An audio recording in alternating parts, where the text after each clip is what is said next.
Warm greetings from the High 10. Thank you for joining me. Excuse me. Please check out my community board for said polls and upload photographs of dumpsters believed to be one of the scarment sites of Quentin Simon. And also I did an upload earlier this morning pertaining to the Azalea Mobile Plaza in Savannah, Georgia, where it is believed that Leilani dumped her son, 20-month-old Quentin Simon. Right now, we're going to chop up Darrell Brooks. This is a very bizarre trial. I came in at the tail end of it, and his behavior is so erratic. It is obvious that this man has been a menace to many people who ever crossed his path in life.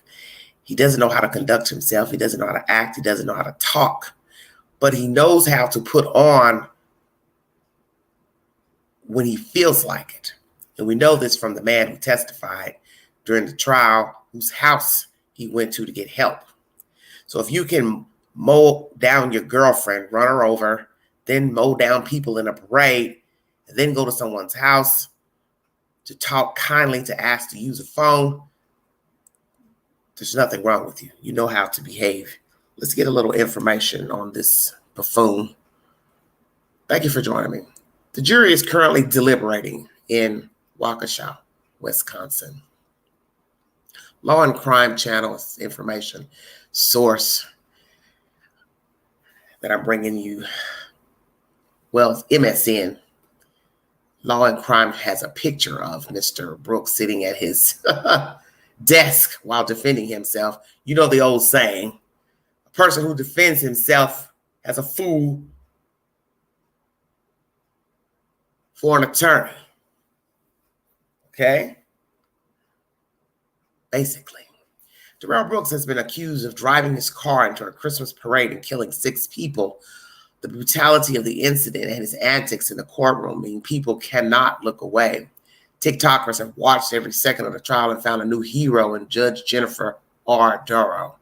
In the latest court case gripping TikTok, there's no debate among viewers over who was in the wrong. The trial of Darrell Brooks, who's accused of killing 6 people by driving into a Christmas parade in Waukesha, Wisconsin, last November, has dominated the platform all month as videos of his bizarre courtroom behavior gained hundreds of thousands of views. Now, I'm not a TikTok viewer, but I will say I have been looking briefly at content from the court, and it amazes me that the judge did not lose her mind and just fall out, show out herself, because she continues to use, naturally, law jargon while she's navigating this mess that took place in court, trying to talk to the defendant, bickering with him back and forth, and commentary. He's hiding himself behind boxes, waving to the monitor while she's sitting halfway sideways in her chair, reading her monitor. Basically, it's like, why are you waving at the monitor? She's sitting right there in the courtroom. She's sitting feet away. Times he's wearing a mask, pacing back and forth, talking to himself. This is the most ridiculous courtroom storyline I've ever seen in my life. And people have been known to show out in court, act crazy, do crazy things. Thank you, Crimea River. Thank you. People have been known to show out in court, spit on the judge, try to fight, jump over the defendant or prosecutor's table, or jump in the audience, whatever, come in drunk, inebriated, on drugs, just all the things you can think of, cursing, slandering the judge or people in the court. But this here, representing yourself, which is stupid because you don't know the law. You don't know all the things that are entailed in law. Law is a very hard subject to master. You have to be very smart. Smart is putting it mildly, to pass the bar, because you're dissecting a lot of information. And you saw that in the courtroom. She's going through paperwork, going through things, reading things, bringing up old cases that's in the law books. And he's also objecting. Every time she says something, he objects. Every time the the attorney's office says something, he objects. Object. I have to give him credit. He gave it a good try, because most people would have gotten disgusted with reading paperwork. You see, he had boxes sitting on his table with naturally paperwork due to this trial, this case. Yet he held on. What was even more bizarre was him interviewing his ex-girlfriend. Hi, how are you? She says hi. Then he says, happy birthday. What the hell? This is sickening, what has unfolded in this courtroom in Wisconsin. I've never seen anything like it. And I'm surprised this lady didn't just lose her religion. Brooks faces 76 criminal charges, has claimed in court that he is a sovereign citizen, which is the conspiracy theorist movement of people who falsely claim they are not subject to U.S. law and exempt from government jurisdiction. He has repeatedly interrupted Judge Darrell, who has had to call for a recess numerous times, refused to answer to his name, made a fort out of boxes on his desk, and spoken over the state's attorneys, among other disruptions. Legal experts previously told Insider that Brooks' tactic may be to cause a mistrial, and perhaps they're right. The trial, which began on October 3rd, completed closing arguments on Tuesday, and jury deliberations have begun. Brooks stated in his closing argument that he did not intentionally drive into the parade and suggested perhaps the vehicle malfunction, and I did catch part of that. Prosecutors disputed his claims, pointing out that he drove into 68 people during the incident. And you will see the state's attorney showing you the parade, eyewitnesses who attested that at some points he was driving like 30 miles an hour. At a decent rate. He did plummet through the crowd at about 30-something miles an hour. But then there's those who attest that he was driving at a normal rate. And the fact that he's been driving this car around town and able to park it, put it in reverse, means there's nothing wrong with the car. You have to use deduction when it comes to a testimony from anybody. You were driving the car here, there, over there. And if 1 minute you're driving it slow, the next minute you're driving it fast, and that means there's nothing wrong with the vehicle. While local news stations have covered some of the trial and global outlets have reported on some of the main events, news media has come nowhere close to giving the case the level of attention that it's garnering on TikTok. Clips of Brooks staring at Judge Darrell, relentlessly arguing, glaring, and being sent to a different courtroom for being disruptive. And yes, I heard that yesterday as well. Have been shared widely, sometimes bringing in hundreds of thousands of views. While TikTok content surrounding Depp versus Heard was full of analysis and argument about two well-known figures, Brooks' trial appears to be pure spectacle. This judge, she's a very nice-looking lady.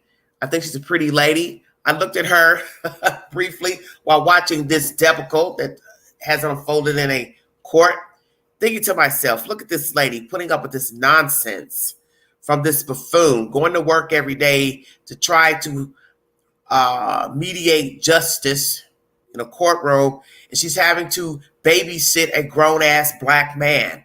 He's disgusting, and he is what's wrong with the world. Darrell Brooks, I posted that on another social media site, that there are more Darrell Brooks in the world. Beware. Nasty, vile attitude, violent. He's abusive. Hit that girlfriend in the face, the black girl who testified in court. Has children that he doesn't take care of. One baby mama has attested that he has not been in their lives. Why? Why not? And the fact that you got out on $1,000 bond from another charge to be walking free to beat up this girl and then run her over with your car and then mow down these innocent people at a Christmas parade. But that is our judicial system. They give you a chance by giving you a bond or letting you out on pretrial release or however, or released on your own recognizance. But it's some sad person who ends up getting the brunt of you being released. You go out here and you harm somebody, or in this case, kill innocent civilians. It happens every day. The judge allows you to walk free on a bond. You paid the piper, collateral, property, or cash, whichsoever, and now you're free. And that's why, Alabama passed the Nia Blanchard law for judges to give some type of, what is the word I'm looking for? Pre-value of a release to the public of a defendant. That if they've been violent before, hell no, you can't get out. And maybe the judge didn't think he was a threat, but he was shooting at a nephew and a friend. That's one charge. So why did you think it was okay to give him a bond? I'm curious. Because he didn't kill them? He didn't injure anybody? So you thought, well, he's all right. Well, he ain't all right. I don't think he's really mentally disturbed. He may have some type of mental defect, but the point is, he knows right from wrong. He knows how to put it on. So that means there's nothing wrong with you when you can exact violence and then go ask a neighbor for a phone and be polite to that person and not hurt or harm that person. Then that means you know how to turn it on and turn it off. So that shows you know right from wrong. He didn't hurt the white guy who he went to get help from, and that guy ended up letting him in or something like that. So I'm looking like, I wouldn't have even dealt with him. I don't care. You may not have known that he just killed some people, but you don't open doors to people ever. You don't let people in your house. It's very dangerous because look what he just done. Now you know. If indeed you let him in that house, you let a murderer in there, helping a murderer. Let him use the phone. I guess it was on the porch. However it went, the point is you were engaging with a fool. A fool. This is very baffling because he has children out here who now know that their father is a murderer. The young lady who he dated, she was staying in a women's shelter. He was belittling her on the stand. And how difficult could that be? Knowing you've slept and slumbered with this person, been abused by this person physically, verbally, and now they are standing across from you in a courtroom asking you questions and trying to make you look bad because you had a drink outside of the shelter on your own free time. But I get where he was going. You know you're not supposed to be drinking as being a member of the shelter, period. Whether you were drunk or not, drinking in the shelter or not, you're a member of the shelter and you're not supposed to be imbibing in any type of alcoholic beverages or drugs. Very interesting. I wonder, how is her life now? Is her life better? I also noticed she didn't have teeth in her mouth while testifying. And I thought that was interesting because she's not an older person, you know, such as Queen. I believe I'm 10 or so years older than her. I stand corrected if it's a discrepancy. But if she's near his age, she's at least near 40, but she looks young. I'm saying to myself, where are her teeth? What happened to her teeth? What happened in her life for her to use her teeth? Did he knock them out or did someone else knock them out? It's just a curious question. Very, very interesting information. This man, I'm telling you, is just a buffoon. A buffoon. And it's just sad that he's walking around. What will the jury say? Yay or nay to all 76 charges? Wisconsin does not have the death penalty. I believe it has not been on the books since 1853 or 1858, one of those. So way over 100 plus years. No death penalty in the state of Wisconsin. Now, there are a few states that still have it. Tennessee, Florida, but not Wisconsin. So even if he gets life in prison, 6 life sentences or more, you can only live once, die once. So he won't be able to stand a tone for all those people he murdered, and that's not including all the people he injured. Let me mention that as well. He injured a lot of people. And this is just a sad, sad, pathetic waste of life because he could have been way more than who he was when he walked around people and was free. Now in jail, representing himself, talking to himself, bickering and argumentative with the judge. this case would have been over probably weeks ago had he had a defense lawyer, because a defense lawyer knows how to maneuver, knows how to speak, knows how to object, interject. He does not. So with all his slow ramblings, because he's not educated in this field, it took up a lot of time, him having to read, pause. This trial would have been over. But because he has a fool for a client, this is what happens. Fool for a client, fool for an attorney. It's all the same. Just nonsense. Thank you all so much for joining me. If you'd like to donate to this great network, $Beganji, 129 Cash App. All stickers and chats are welcome. Thank you so much. 11:45. Well, let me see my time. It's 11:06 right now. I don't know how long I'm going to be on this live. So we'll see if they reach a verdict or not. How do they know a verdict's going to be in? That's up to the jury, I thought. I wanted to get something on. There was something I wanted to show you all about this crazy nut. Let me see. Because this man is a nut. An absolute nut.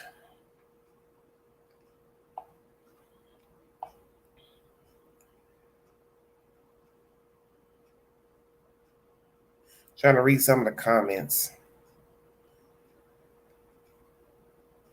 Regina Wells says they do have the wrong guy. It's sad.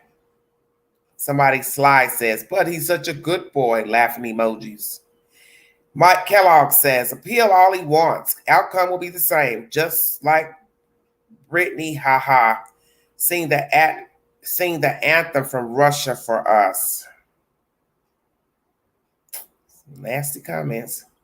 Please find guilty of intent.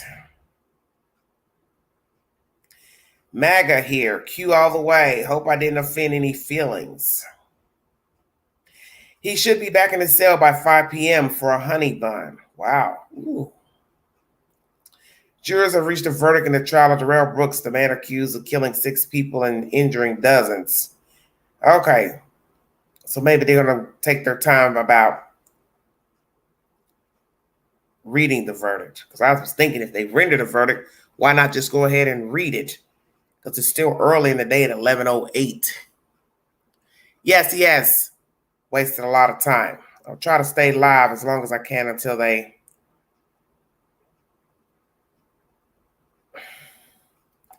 bring forward something. But I need to go to Court TV. There's something I wanted to show you all pertaining to this crazy person. Lord have mercy. There was something I wanted to read.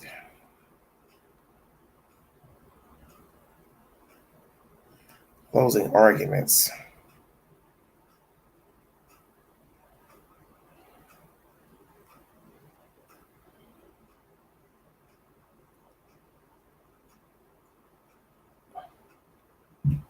Let me see here.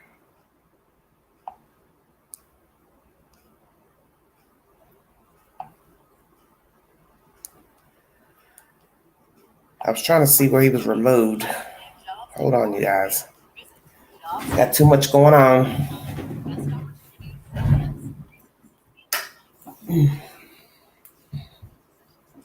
They say the verdict's going to be read my time, 11:45, so I want to try to get a little information in before the verdict is read. Oh, Lordy me. Let me see. There's too much going on over here.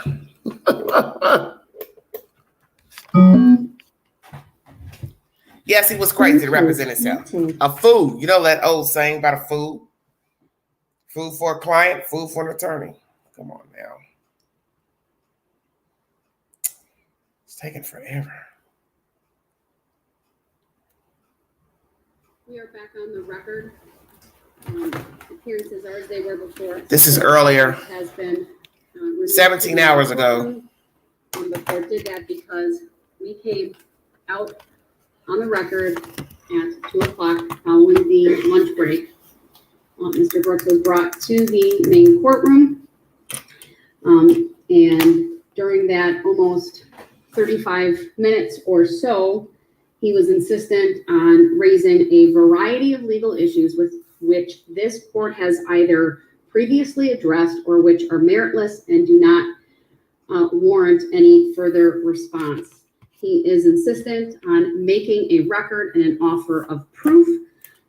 This would not be the appropriate procedural mechanism, meaning an offer of proof at this time. We are not in the midst of a trial where the court made an evidentiary ruling that would require the preservation of the record by making an offer of proof. This court has been attempting, frankly, all day to get through the reading of jury instructions, to get to the point where the parties make their closing arguments, and ultimately to put this case in the jury's hands. It has been challenging. It has been met by resistance from Mr. Brooks. I would once again describe it as being stubbornly defiant, although at times he may wait for me to make my ruling. He continues to not respect the fact that a ruling has been made, and he wants to argue and re-argue and re-argue points that this court has already gone over.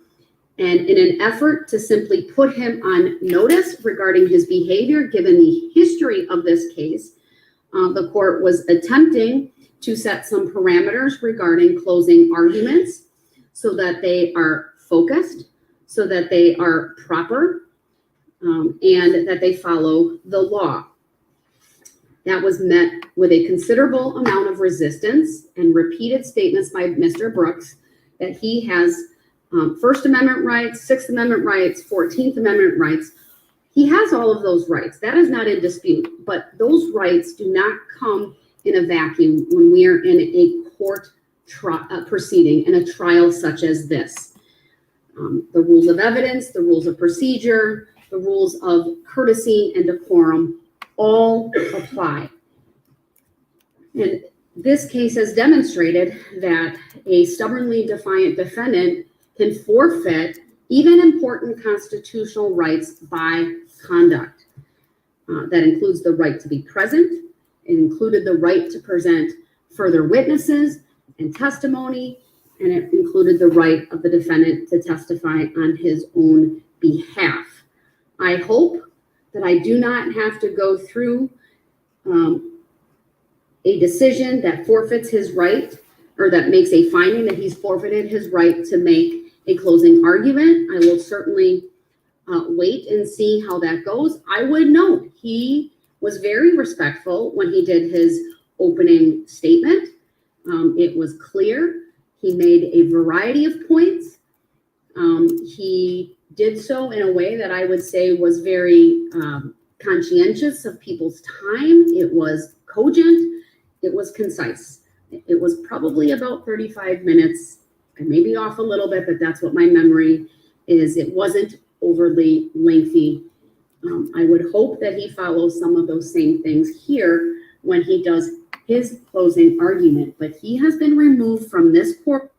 As you can hear, the judge is telling you of his behavior during the court proceedings. So this lets you know that he is lucid of his actions. 1 minute he's proper in speaking, talking, saying, yes, ma'am. The next minute he's going over her, talking over her, interrupting, objecting every 5 seconds, objecting to everything she says and the state's attorneys. But it shows you he knows how to put on, and turn off. That's when you have to say to yourself, this person has some type of knowledge of right and wrong. Most behavior of narcissistic sociopaths is self-serving. So he knows how to put on to self-serve, turn, to make everything beneficial to him. And then the next minute, he's docile and quiet and yes, ma'am, no, ma'am. Okay? Then when it's time to self-serve, it's panting, talking to yourself, waving your hands up and down, putting the boxes in front of you to block your view from the judge. You really think she cared about you putting those boxes there? She doesn't care. She still can see you. You're in the courtroom. She sits above you in that box she's sitting in. It's just very, very sad, pathetic behavior. I like to use the word pathetic more than sad because it's pathetic that a grown man behaves this way. But this is how he was behaving before he hit the girlfriend, ran her over with his car, punched her before hitting her with the car, and then mowing these people down. And then slowing down at some point during his driving escapade of the neighborhood. He knows what he's doing. From this courtroom because of his stubborn defiance and disrespect of this court, of courtesy and decorum. And what I truly believe is an effort on his part to continue to delay and lengthen these proceedings. I've said it before, I'll state it again. It is essential to the proper administration of criminal justice that dignity, order, and decorum be the hallmarks of all court proceedings in our country. The flagrant disregard in the courtroom of elementary standards of proper conduct should not and cannot be tolerated. And trial courts and trial judges that are confronted with disruptive, contemptuous, stubbornly defiant defendants must be given sufficient discretion to meet the circumstances of each case. No one formula for maintaining the appropriate courtroom atmosphere will be best in all situations.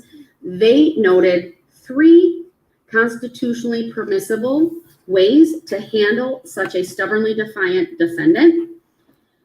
But they also indicated that no one formula for maintaining the appropriate courtroom atmosphere will be best in all situations. I've noted this before. This is a case from 1970. The technology that we now have in this brand new courtroom was not available then. I have the ability to have Mr. Brooks appear from the other courtroom by way of audio and visual means. We can see him, he can see us. I've confirmed prior to calling the case that the audio was working, that the video is working. The one camera, there's 4 cameras in my courtroom, there's 4 cameras in his courtroom. However, it is set to 1 camera since he's the only individual there, other than the bailiffs, but I'm talking about as a party to the litigation. So the courtroom, the cameras in my courtroom include one that would normally be on the witness. Now, while she's sitting here talking about the cameras in the courtrooms, the one she's in, plus where he was put for being disruptive, he's sitting there pointing and counting the cameras. So you don't know. You can judge it 1,000 ways. He's just doing that because he doesn't know any better, or he's doing it to put on, to verify that there are actually cameras in the area where he was put in timeout, rather. It's sad that you're grown up and would have to be put in timeout in another room where your life is in the balance. And this goes to show you he doesn't even value his own life because, one, as I said, he's been disruptive when he was free, beating up people, shooting at people, running the girl over before running over the people in the parade. I do believe the motive for these murders is because he was upset at the girlfriend. Let me say that during his life, but because I did put that in the title. Bizarre trial, bizarre character. What is the motive for killing these innocent people? He had already ran over the girlfriend in an altercation before mowing down these innocent civilians. I believe he was upset at this girlfriend who he had been bickering with possibly most of the day and the day before, whatsoever. Angry with her. She's not compliant. She's not listening to him. She's not giving him the attention that he wants. She was hanging with some friends. Possibly he was jealous of her friends, didn't like them, whatever. It doesn't really matter. We also heard a testimony from the young lady during court that one of her friends didn't want her meeting up with him, and they got upset with her for going to meet him that day. And he brings that up in court. Why would you meet the defendant if he was so mean to you, verbally abusive? Well, he had a good point. But as she said, honestly, I don't know. Because that's what we do as people. We tolerate people and deal with them because we like them. We have feelings for them. We're in love with them. We love them. We want to fix them. Thousands of reasons why we continue to engage with ignorant people, disruptive people, verbally, physically abusive people, people we don't have anything in common with. I think many people are guilty of it.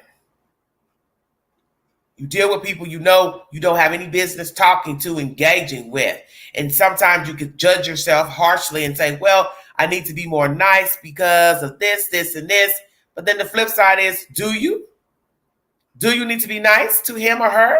Why do you feel you need to be nice to him or her? Especially if you're dealing with somebody that you have bad karma with, a bad past with. You go back in and then you realize, damn, this is the reason why we're not together, or I walked off, or you walked off, or whatever. We don't have anything in common. We don't get along. We don't mesh.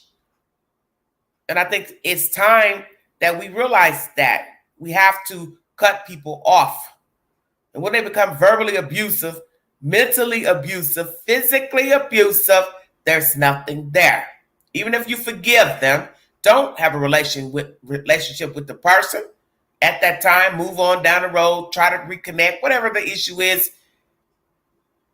The propensity is still there, possibly, even if there's no relationship, no sex. Depends on how you want to deal with him or her, via phone or see them physically. But if they're violent, if you're around them, you know there's a chance they can put their hands on you, even if you're not dating the person or having sexual relations. The propensity is there. He is one of those type of people that he's a chameleon. He's proven that. On, off, on, off, on, off, on, off. He acts out when it's beneficial. Acts right when it's beneficial. He does what he wants to do. This is content uploaded 17 hours ago by Fox 9 Minneapolis. The verdict is supposed to be read here shortly. It's 11:23 Eastern Standard Time.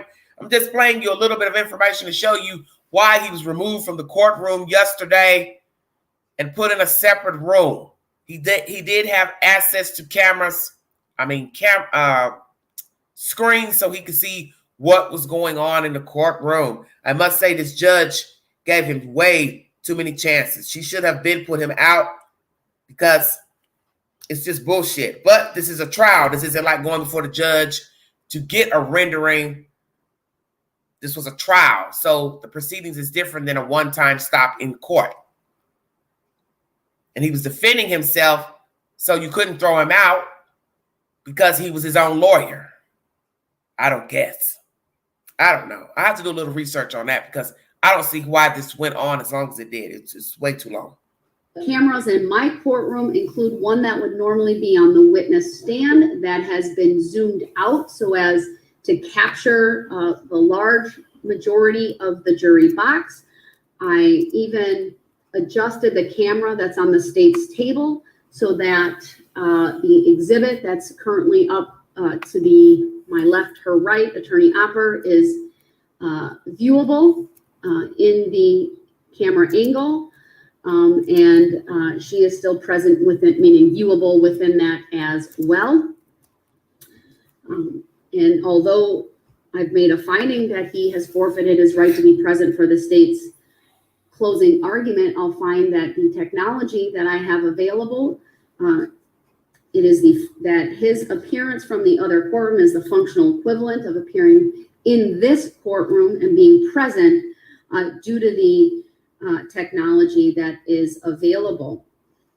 I do have him on mute for the time being because I needed to make a record, and there is a very lengthy history with Mr. Brooks during this case of him talking over me and my inability to make an adequate record if I am in a constant back and forth with him and trying to talk over him. And so I, yes, made the decision to utilize the mute function on the incoming audio. I know he disagrees with my ability to do that, but I believe it is consistent with ensuring dignity, order, and decorum, that when appropriate, he be muted.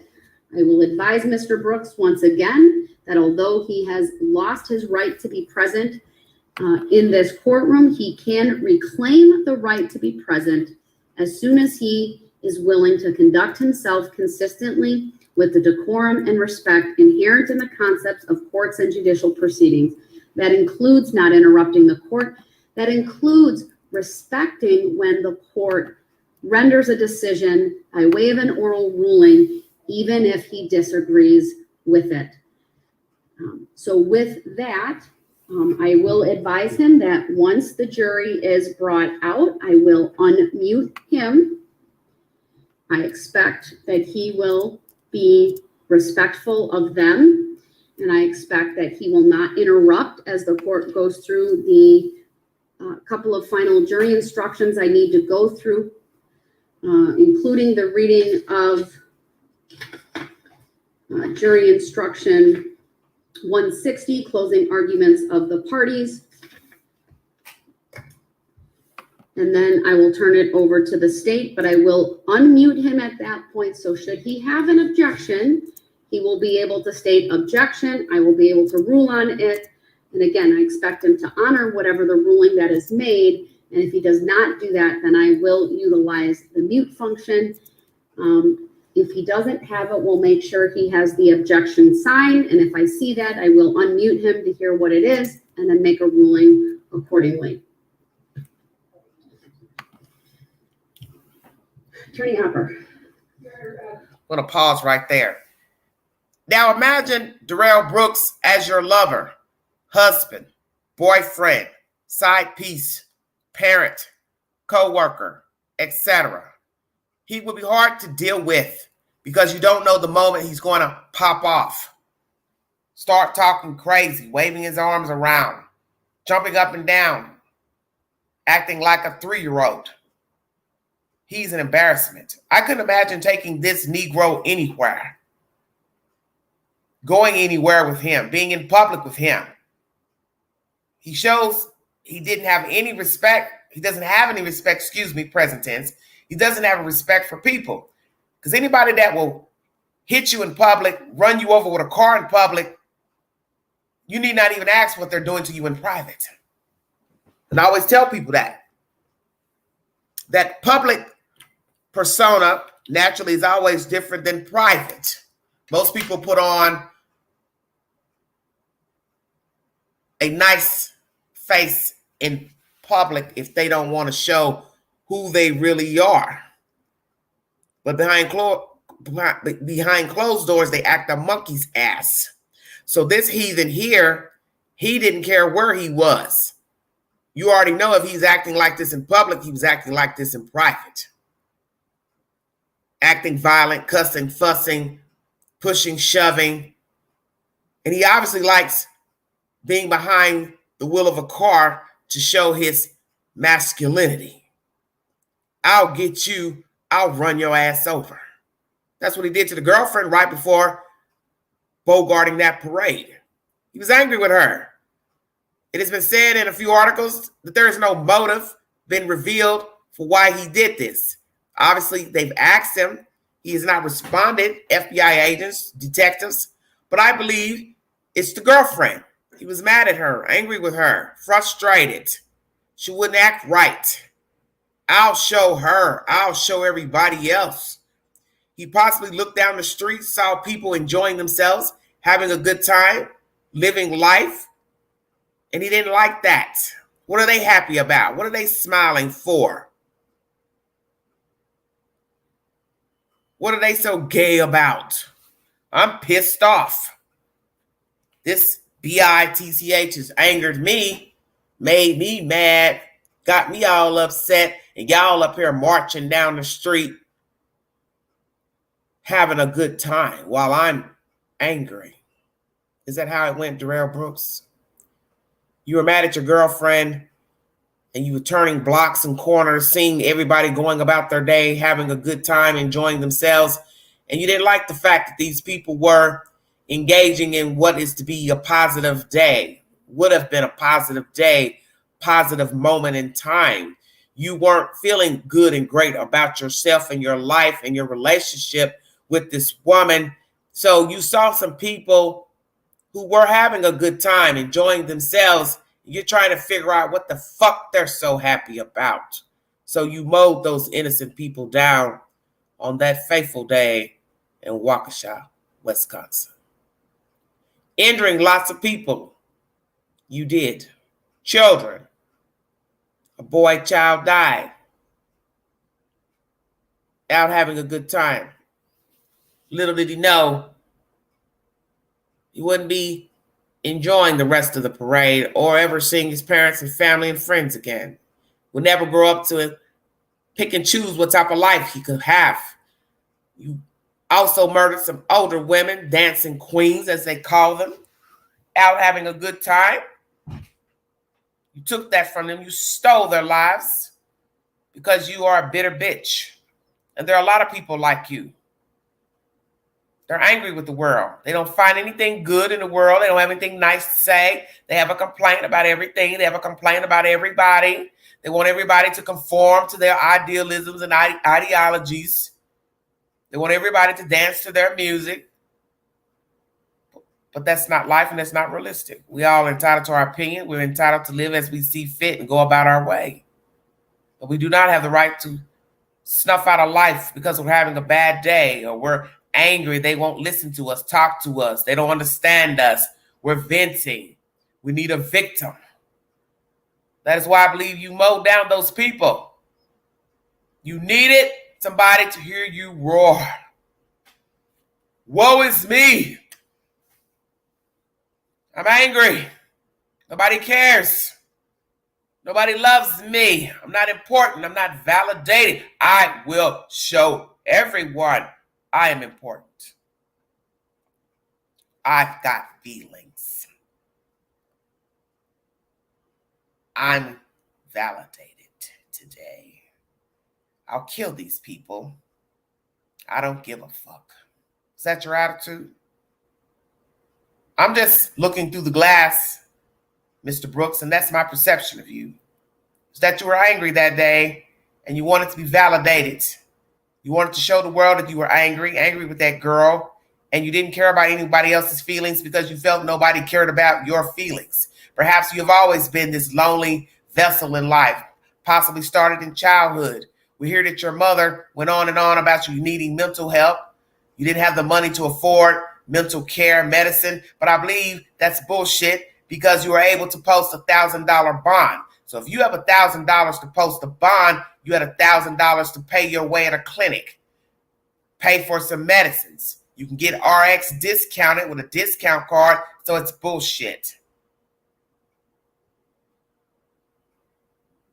$1,000 to bond out.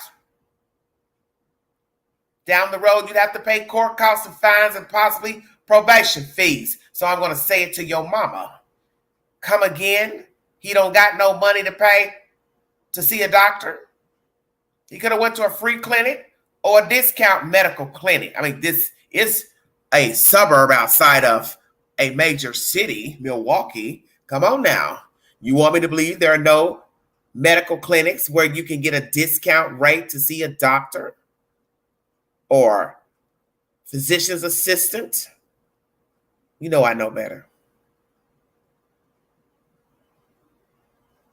He could have sought some type of mental facility and they would have helped him get the ball rolling to get medical care from the state or whichsoever, depending on his finances.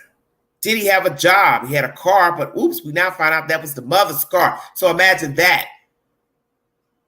He's using your car to hit the girlfriend, run her over, run her leg over, and then mow down some innocent people and kill 6. So see, you've been enabling your son. Because what the hell was he doing with your car?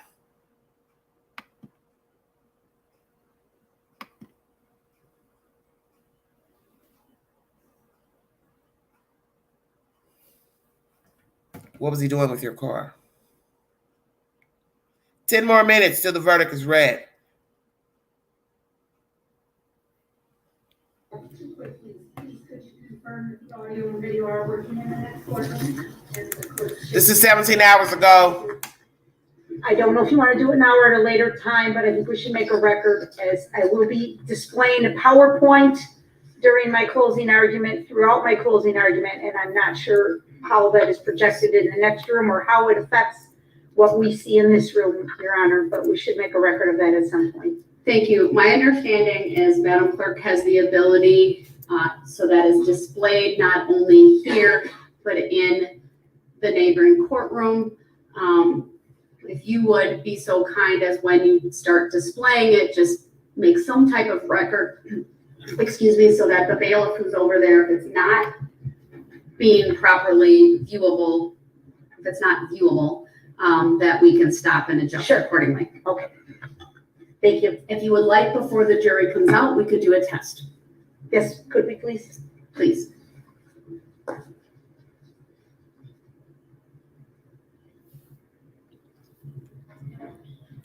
Let me say, while watching the end of this trial, I had forgot that a jury was even in the room with the judge, state's attorneys, and Mr. Brooks.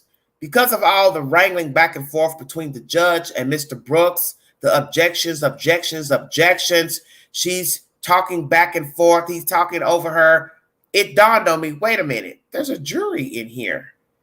And when the state's attorney addressed the jury, trying to do the closing arguments, that's when it dawned on me, damn, there's an actual jury in here. But with all the buffoonery that was taking place, I had forgot that a jury was even in the damn room. Because of listening to them go back and forth during this trial, it didn't even dawn on me that a damn jury was in the room. That lets you know how sad this trial was. That you would even forget that a jury was even there. Because naturally they're not showing them for security reasons.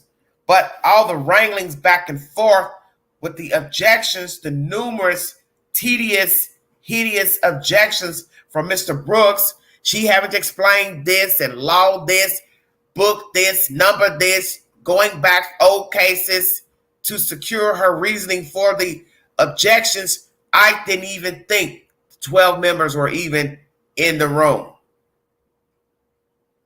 Well, that's even worse. In and out, in and out. This is not the typical way to run a courtroom. I don't know the procedures for removing a person from the trial entirely as their own attorney, but there has got to be some type of guidelines because this cannot happen again. This is a trial that was held up because, one, he's not a professional. Two, he was acting out. So it probably took longer. A verdict probably would have been read by now had he had his own attorney. And I do believe that possibly he is doing this to get a mistrial, but he still will be remanded in jail because he had 2 other prior charges before killing these people. Yes, he did. Come on, man. Well, he's a street person. You know, we all can use slang, but there's a time and place for using street talk. And yes, he has a lengthy criminal record dating back to 1999, which he would have been a younger person because he is younger than the Queen. He's been in trouble. I do not know all the actual counts, but I do know he shot at his nephew and there was a paperwork pertaining to paternity. So he was a busy bee. And I think he only got out on that bond for shooting at the nephew and the friend because he didn't actually wound them. You know, may have shot at the air, shot in the ground, but nonetheless, he still had access to a weapon. Okay, I'm coming.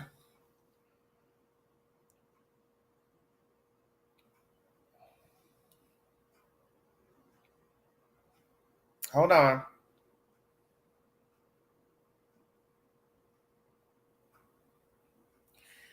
Well, I know they said 45 minutes after, so I got 11:40.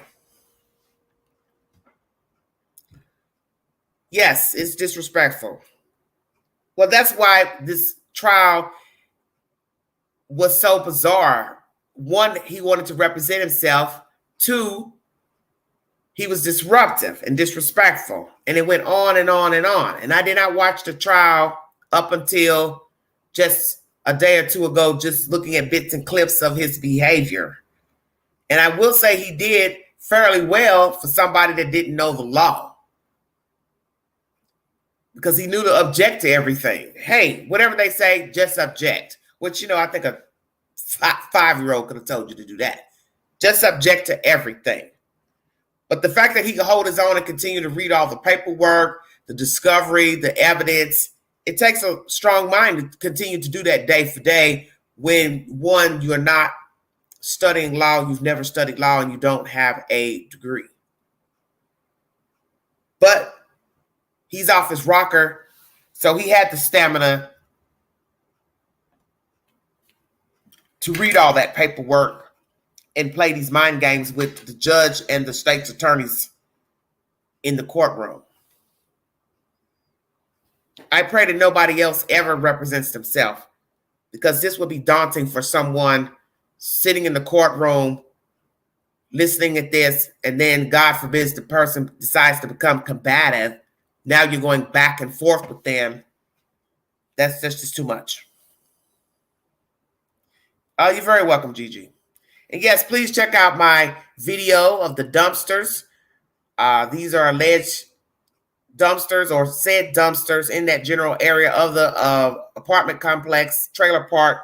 I do not know if there were other pictures in that dumpster, of that Azalea Park, mobile park, but those are the ones I found at the entrance.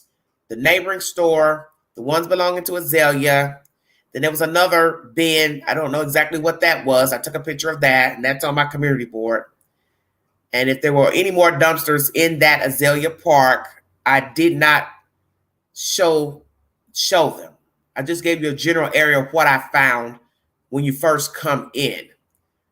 So I'm assuming those were the main dumpsters, because it was about a total of 5. 4 regular dumpsters and 1 recycle bin that had a white top.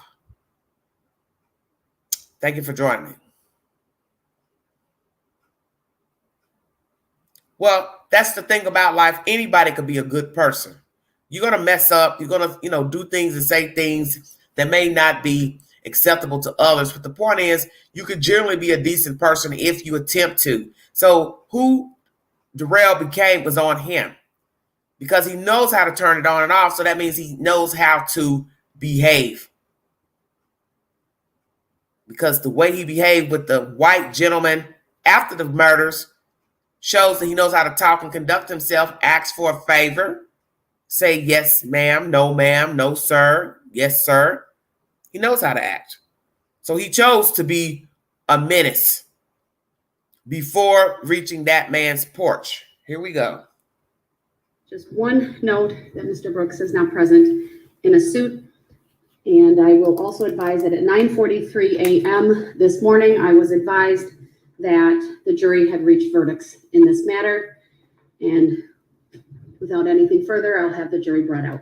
Fox 9 Minneapolis is what I'm watching. Thank you. To be called their name and like to address subject matter jurisdiction for the record as yet to be proven.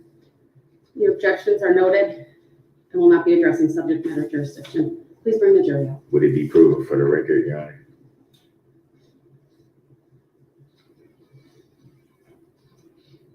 Just a reminder to everyone that I do expect everyone in the courtroom to demonstrate appropriate decorum and courtesy as the verdicts are read and refrain from audible responses.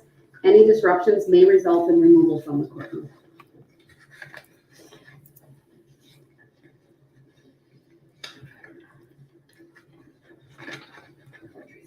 Your Honor, is that a tacit agreement not to address subject matter jurisdiction for the record? Jury's coming in. All rise, please. I respectfully object to that ruling, Your Honor, and request the legal reconsideration of your ruling for the record. Your requests are noted, sir. We will not be addressing that further.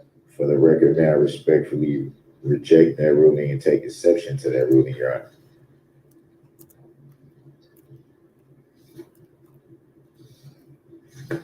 Is that a tacit agreement and a judicial determination that you don't have to answer that question as a public servant, Your Honor?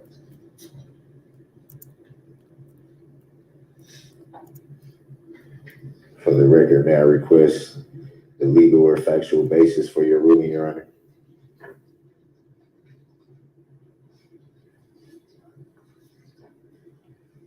Am I giving a false alarm? For the record, may I respectfully request a written judicial finding of fact and conclusion of law on this issue, Your Honor? All your requests are noted for the record. They all are denied, sir. All rise. Jury's coming in.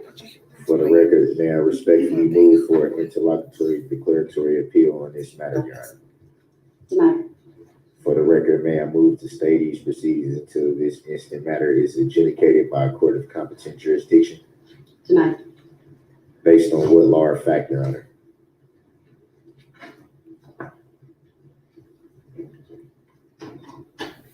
Is that a tacit agreement that you don't have to answer that question? For the record, Your Honor, as a public servant?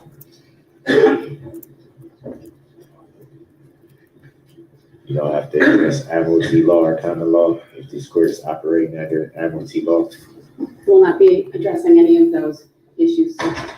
Thank you, everyone. Please be seated. Ladies and gentlemen of the jury, have you picked one among you to be the foreperson? All right, and I see it's your number 11. Have you reached verdicts on all 76 counts? Yes. All right, would you please hand all of the forms to the bailiff?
Your Honor, seeing is that we've reached the verdict, is it necessary that I have these shock devices on my ankles? Hell yeah, because we don't know what your ass might do in there. Should have had them on all the time. I don't know if they did or not. But yes, yes, yes. You might want to jump up, show out in there. Should have had a muzzle on your mouth.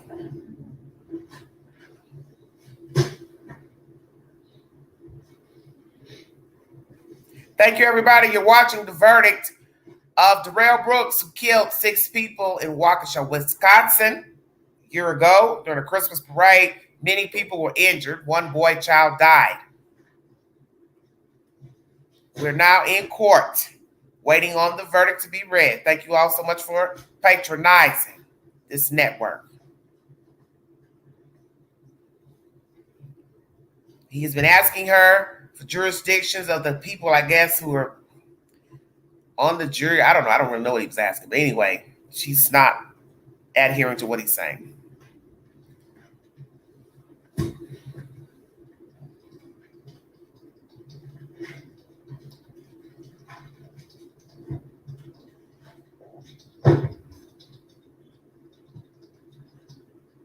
Yes, thank you all for supporting the channel. Stickers, chats, Cash App.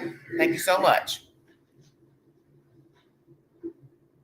Thank you all for watching the content and partaking in the community page by commenting and taking the polls. Please take the polls for Darrell Brooks and Leilani Simon when you are done with this live stream. Thank you so much. Or you can navigate while listening. I forgot we have modern phones, so you can do that. Oh, Lord. This spamming is getting old.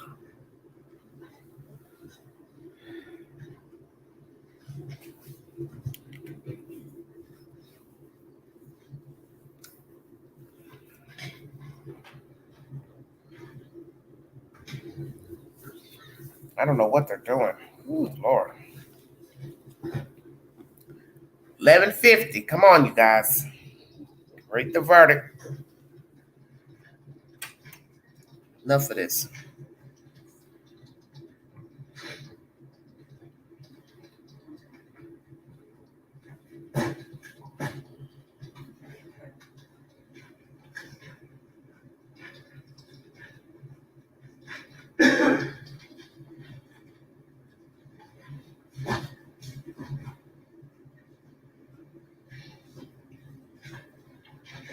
Well, he's crazy, but he knows what he's doing. That's the whole point of that. He knows what he's doing. And the fact that he's learned his way a little bit through the legal system, may have had help with somebody as an inmate while incarcerated. Somebody put a bug in his ear to do this. Probably is in the law library every day up until trial.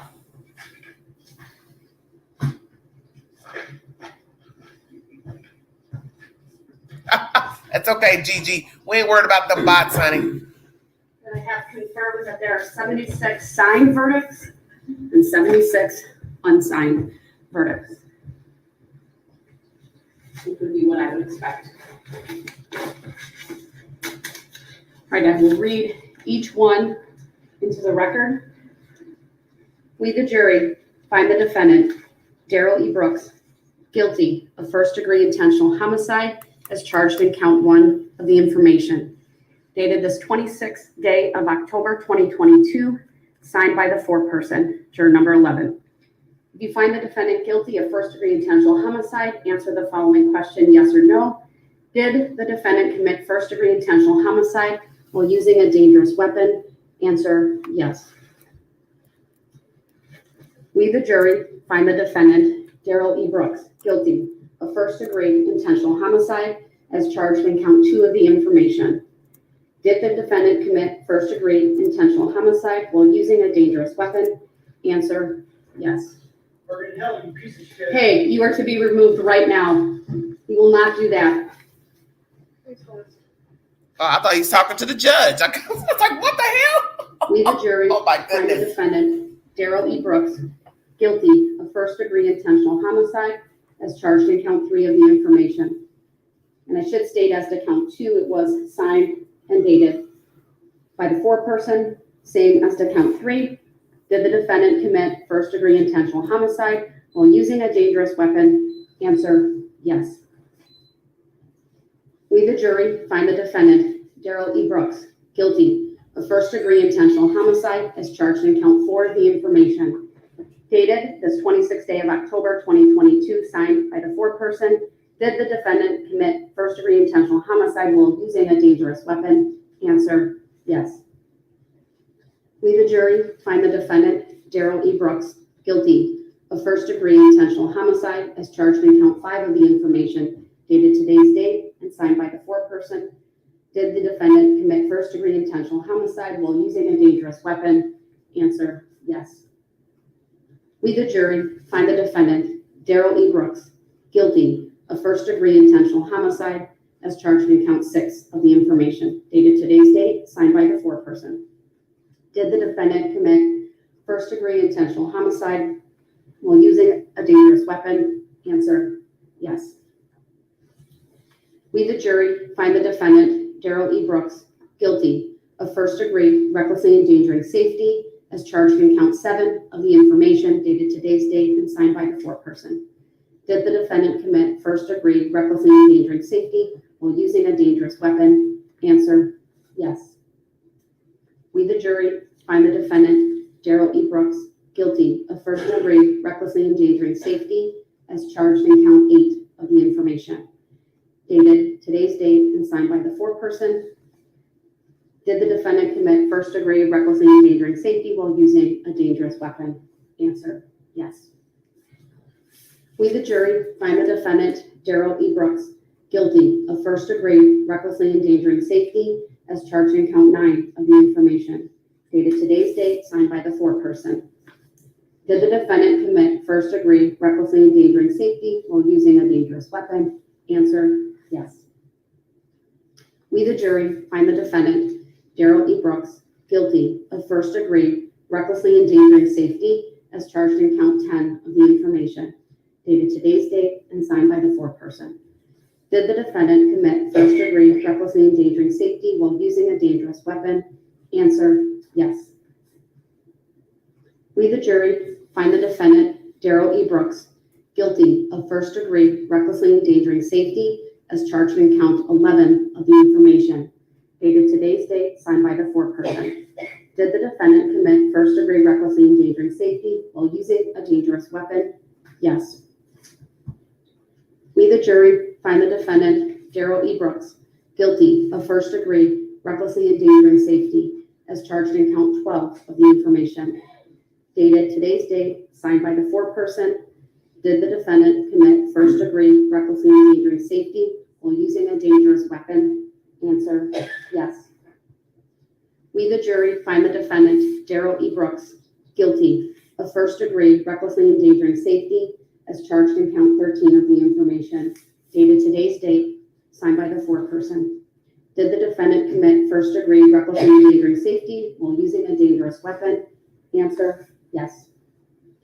We, the jury, find the defendant, Darrell E. Brooks, guilty of first degree recklessly endangering safety as charged in count 14 of the information, dated today's date, signed by the foreperson. Did the defendant commit first degree recklessly endangering safety while using a dangerous weapon? Answer, yes. We, the jury, find the defendant, Darrell E. Brooks, guilty of first degree recklessly endangering safety as charged in count 15 of the information, dated today's date, signed by the foreperson. Did the defendant commit first degree recklessly endangering safety while using a dangerous weapon? Answer, yes. We, the jury, find the defendant, Darrell E. Brooks, guilty of first degree recklessly endangering safety as charged in count 16 of the information, dated today's date, signed by the foreperson. Did the defendant commit first degree recklessly endangering safety while using a dangerous weapon? Answer, yes. We, the jury, find the defendant guilty of first degree recklessly endangering safety as charged in count 17 of the information, dated today's date, signed by the foreperson. Did the defendant commit first degree recklessly endangering safety while using a dangerous weapon? Answer, yes. We, the jury, find the defendant, Darrell E. Brooks, guilty of first degree recklessly endangering safety as charged in count 18 of the information, dated today's date, signed by the foreperson. Did the defendant commit first degree recklessly endangering safety while using a dangerous weapon? Answer, yes. We, the jury, find the defendant, Darrell E. Brooks, guilty of first degree recklessly endangering safety as charged in count 19 of the information, dated today's date, signed by the foreperson. Did the defendant commit first degree recklessly endangering safety while using a dangerous weapon? Answer, yes. We, the jury, find the defendant, Darrell E. Brooks, guilty of first degree recklessly endangering safety as charged in count 20 of the information, dated today's date, signed by the foreperson. Did the defendant commit first degree recklessly endangering safety while using a dangerous weapon? Answer, yes. We, the jury, find the defendant, Darrell E. Brooks, guilty of first degree recklessly endangering safety as charged in count 21 of the information, dated today's date, signed by the foreperson. Did the defendant commit first degree recklessly endangering safety while using a dangerous weapon? Answer, yes. We, the jury, find the defendant, Darrell E. Brooks, guilty of first degree recklessly endangering safety as charged in count 22 of the information, dated today's date, signed by the foreperson. Did the defendant commit first degree recklessly endangering safety while using a dangerous weapon? Answer, yes.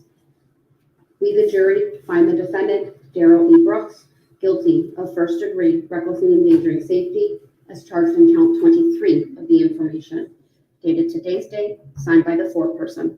Did the defendant commit first degree recklessly endangering safety while using a dangerous weapon? Answer, yes. We, the jury, find the defendant, Darrell E. Brooks, guilty of first-degree recklessly endangering safety as charged in count 24 of the information, dated today's date, signed by the foreperson. Did the defendant commit first-degree recklessly endangering safety while using a dangerous weapon? Answer, yes. We, the jury, find the defendant, Darrell E. Brooks, guilty of first-degree recklessly endangering safety as charged in count 25 of the information, dated today's date and signed by the foreperson. Did the defendant commit first-degree recklessly endangering safety while using a dangerous weapon? Answer, yes.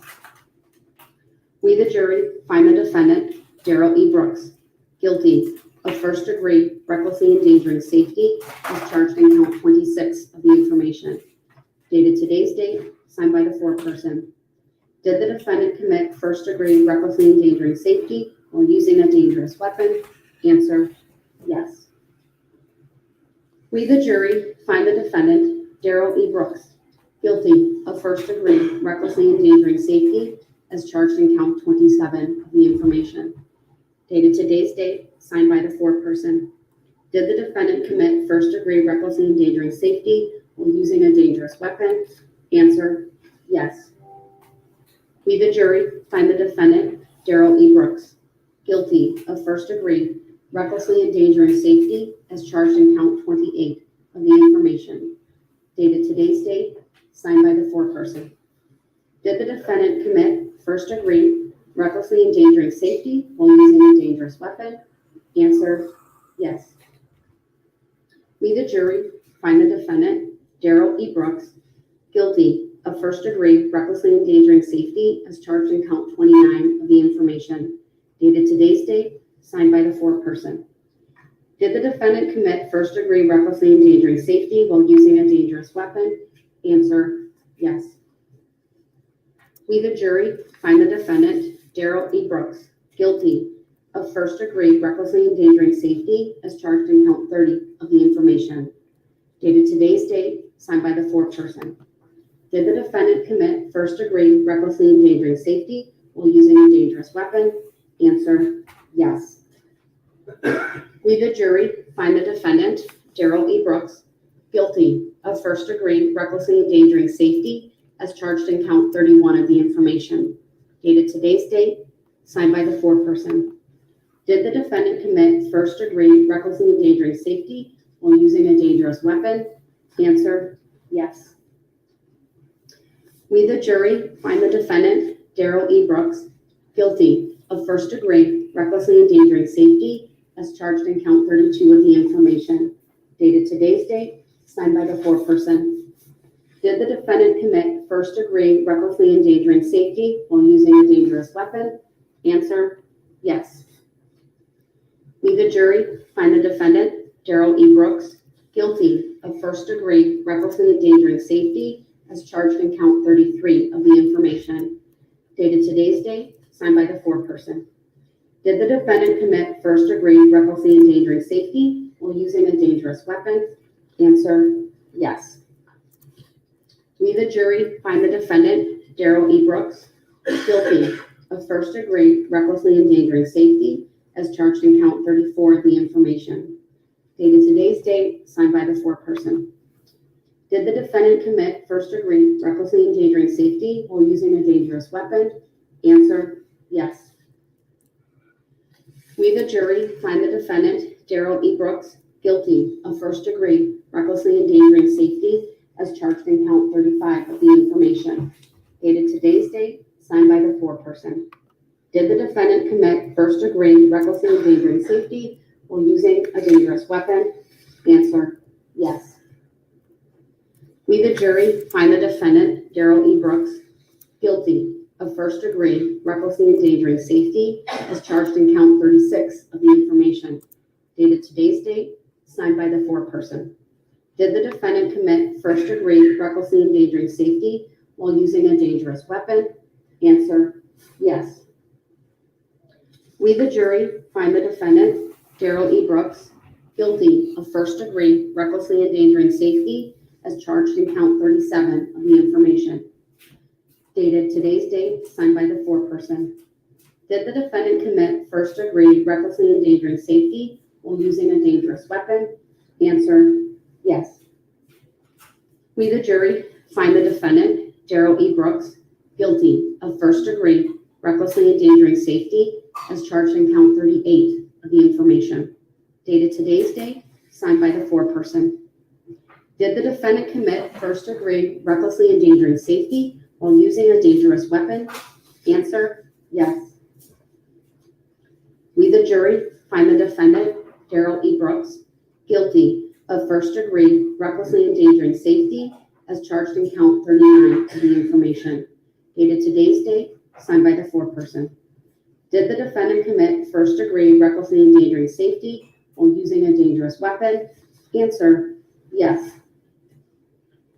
We, the jury, find the defendant, Darrell E. Brooks, guilty of first degree recklessly endangering safety as charged in count 40 of the information.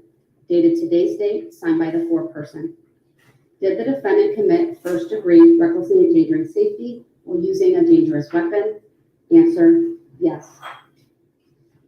We, the jury, find the defendant, Darrell E. Brooks, guilty of first degree recklessly endangering safety as charged in count 41 of the information.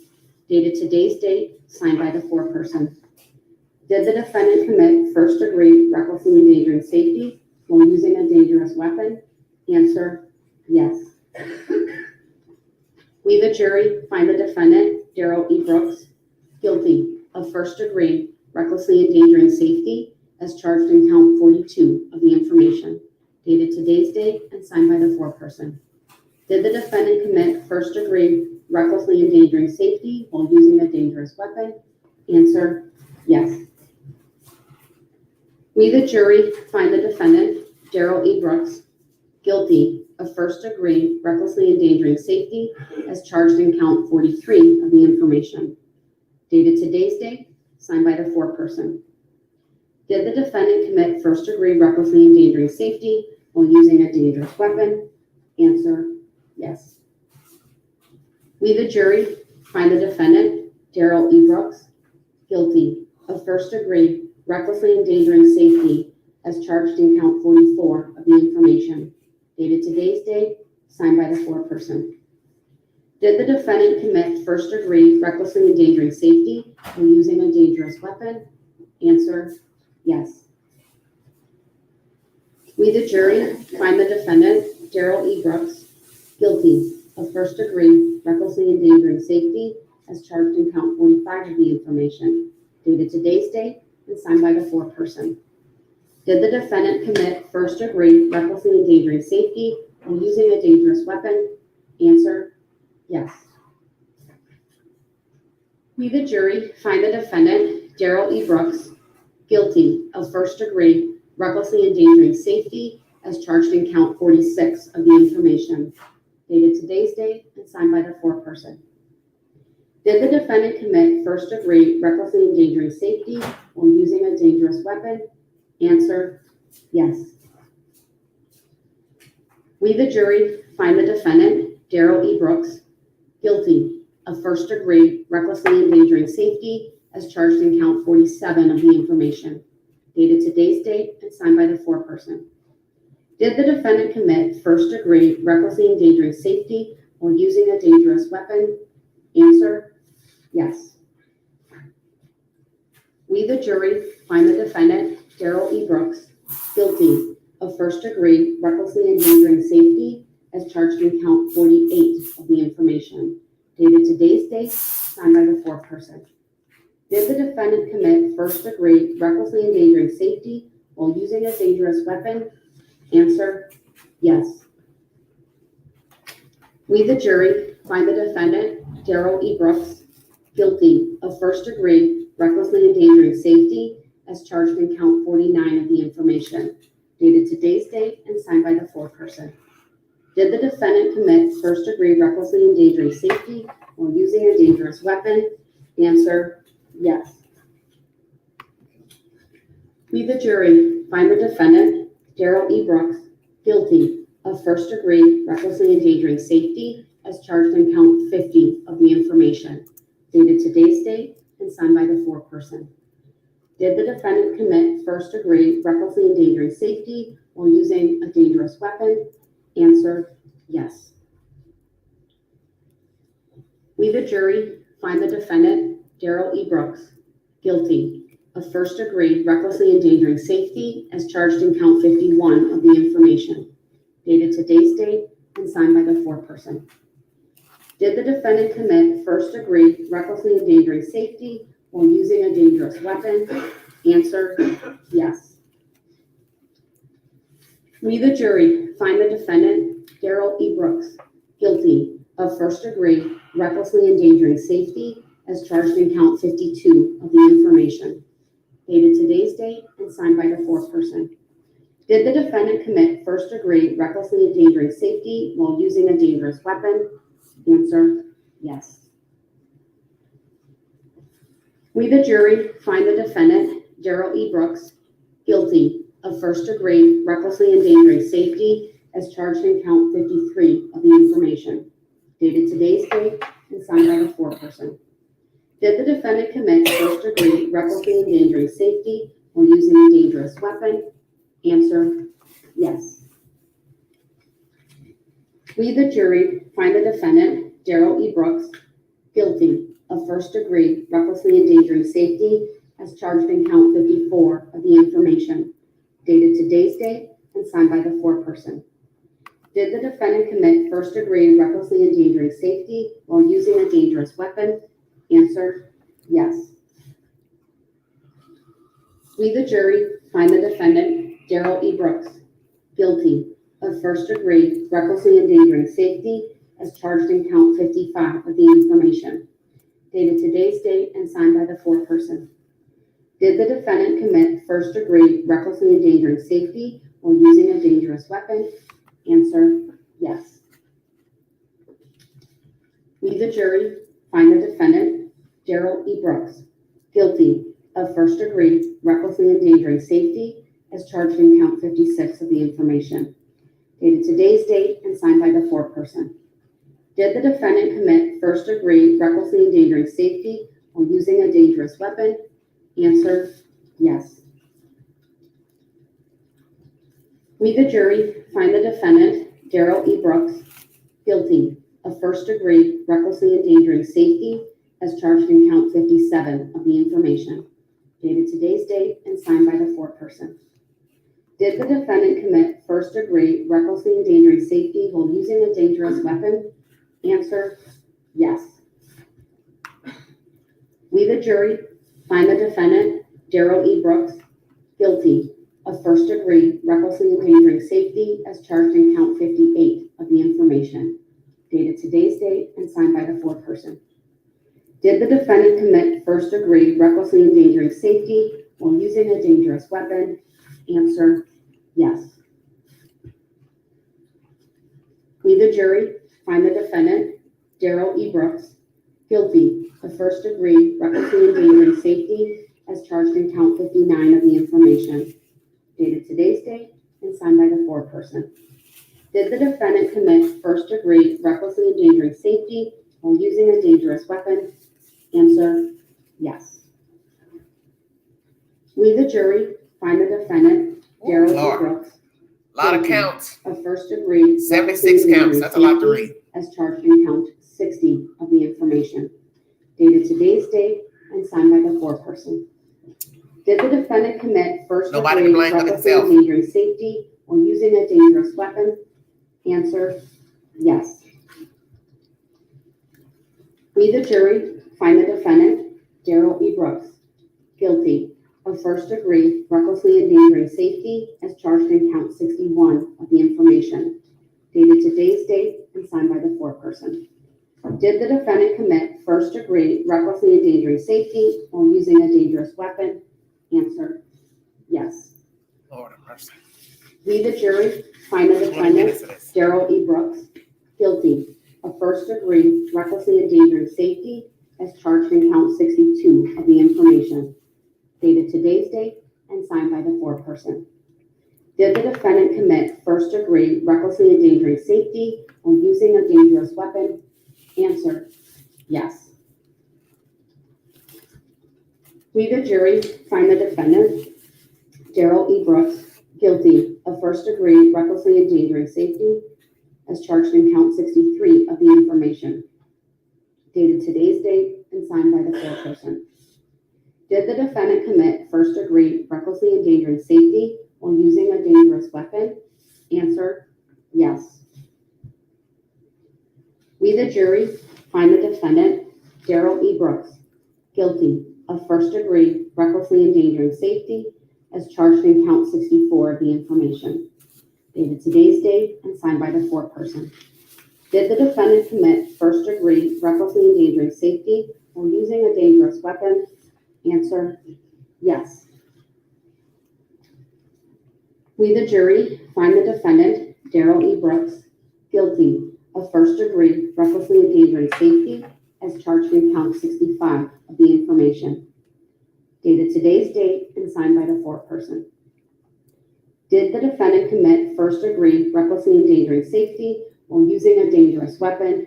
Answer, yes. We, the jury, find the defendant, Darrell E. Brooks, guilty of first-degree recklessly endangering safety as charged in count 66 of the information, dated today's date and signed by the foreperson. Did the defendant commit first-degree recklessly endangering safety while using a dangerous weapon? Answer, yes. We, the jury, find the defendant, Darrell E. Brooks, guilty of first-degree recklessly endangering safety as charged in count 67 of the information, dated today's date and signed by the foreperson. Did the defendant commit first-degree recklessly endangering safety while using a dangerous weapon? Answer, yes.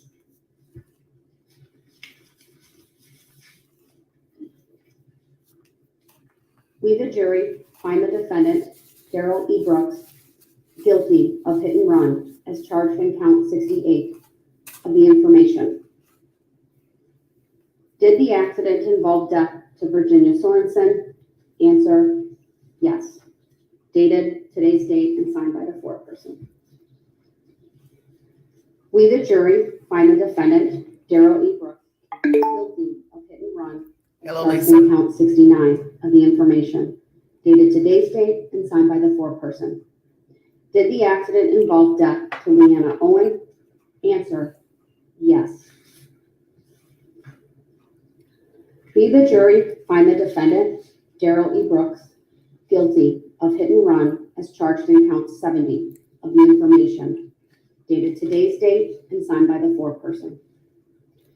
Did the accident involve death to Tamara Duran? Answer, yes. We, the jury, find the defendant, Darrell E. Brooks, guilty of hit and run as charged in count 71 of the information, dated today's date and signed by the foreperson. Did the accident involve death to Jane Kulik? Answer, yes. Oh, Lord, what a mess. It's a mess. We, the jury, find the defendant, Darrell E. Brooks, guilty of hit and run as charged in count 72 of the information, dated today's date and signed by the foreperson. Did the accident involve death to Wilhelm Hostel? Answer, yes. We, the jury, find the defendant, Darrell E. Brooks, guilty of hit and run as charged in count 73 of the information, dated today's date and signed by the foreperson. Did the accident involve death to Jackson Sparks? Answer, yes. We, the jury, find the defendant, Darrell E. Brooks, guilty of bail jumping as charged in count 74 of the information, Wow. dated today's date and signed by the foreperson. Brought a charge of jail We, the jail jury, jumping. find the defendant, Darrell E. Brooks, guilty of bail jumping as charged in count 75 Bail jumping, of the excuse me. information, dated today's date and signed by the foreperson. We, the jury, find the defendant, Darrell E. Brooks, guilty of battery as charged in count 76 of the information, dated today's date and signed by the It's foreperson. the same day as beating that girl up, I guess, and running her over. His girlfriend. Woo, mercy. Could have chose a better way. Mr. Brooks, would you like me to poll the jury? Yes. Members of the jury, I'm going to ask each one of you individually to stand up, identify your number for the record, and then state whether the verdicts read in open court are your true verdicts. I'll start with the fourth person. And I'll read your numbers first, so it's a little bit easier. So juror number 11. Move now. What do you mean, move now? Were the verdicts read in open court, or are the verdicts, let me rephrase that. Hello, The Marie. verdicts Hello, read in everybody in the open chat. court, are those your true verdicts? Yes. Thank you. Juror number 3. The verdicts read in open court, are those your true verdicts? Yes. Thank you. Juror number 6. The verdicts read in open court, are those your true verdicts? It is. Thank you. Juror number 14. The verdicts read in open court, are those your true verdicts? Yes. Thank you. Juror number 19. The verdicts read in open court, are those your true verdicts? Yes. Thank you. Juror number 27. The verdicts read in open court, are those your true verdicts? Yes. Thank you. Juror number 34. The verdicts read in open court, are those your true verdicts? Yes. Thank you. Juror number 41. The verdicts read in open court, are those your true verdicts? Yes. Thank you. Juror number 45. The Yes. verdicts read in open court, are those your true verdicts? Yes. Thank you. Juror number 46. The verdicts read in open court, are those your true verdicts? Yes. Thank you. Juror number 48. The verdicts read in open court, are those your true verdicts? They are, Your Honor. Thank you. Juror number 51. The verdicts read in open court, are those your true verdicts? Yes. Thank you. I should state for the record, I did have the alternates brought back in. Obviously, they did not deliberate, but it was important to have them because there are certain instructions I give at the end. All right, Mr. Brooks, are you satisfied with the polling of the jurors? No. I'm sorry? No. The court is so satisfied with the polling of the jurors. Oh, Lord. The court now accepts the verdicts. He's not satisfied with the polling. Of course. Ladies and gentlemen, on behalf of myself, the citizens of Waukesha County, and both parties here, I want to Waukesha. thank you for the time and attention that you've spent on this case. Your service in this case is now concluded. Thank you. There's no Jesus. requirement that you maintain secrecy concerning what happened in the jury room, but you do not have to discuss the case with anyone or answer any questions about it. On behalf, again, of the court and all of the parties, we thank you for your service over the last 3.5 weeks. You are discharged and free to go. Found All rise guilty. for the jury, please. Jury dismissed. Poll taken. He's not satisfied with the polling, of course, because he's objected to everything during trial. Made a fool of himself during trial. Everyone's now standing in court. Jury has been dismissed. They are free to talk if they want to, don't have to talk. But I'm sure there will be some people that will now pen a book, do interviews, maybe even ask for money for interviews. That's how it goes. May even start a YouTube channel. Who knows? Thank you. Be seated. Anything from the state at this time? Your Honor, the state moves for judgment on the verdict as to each and every count. Anything from you, Mr. Brooks? What is judgment?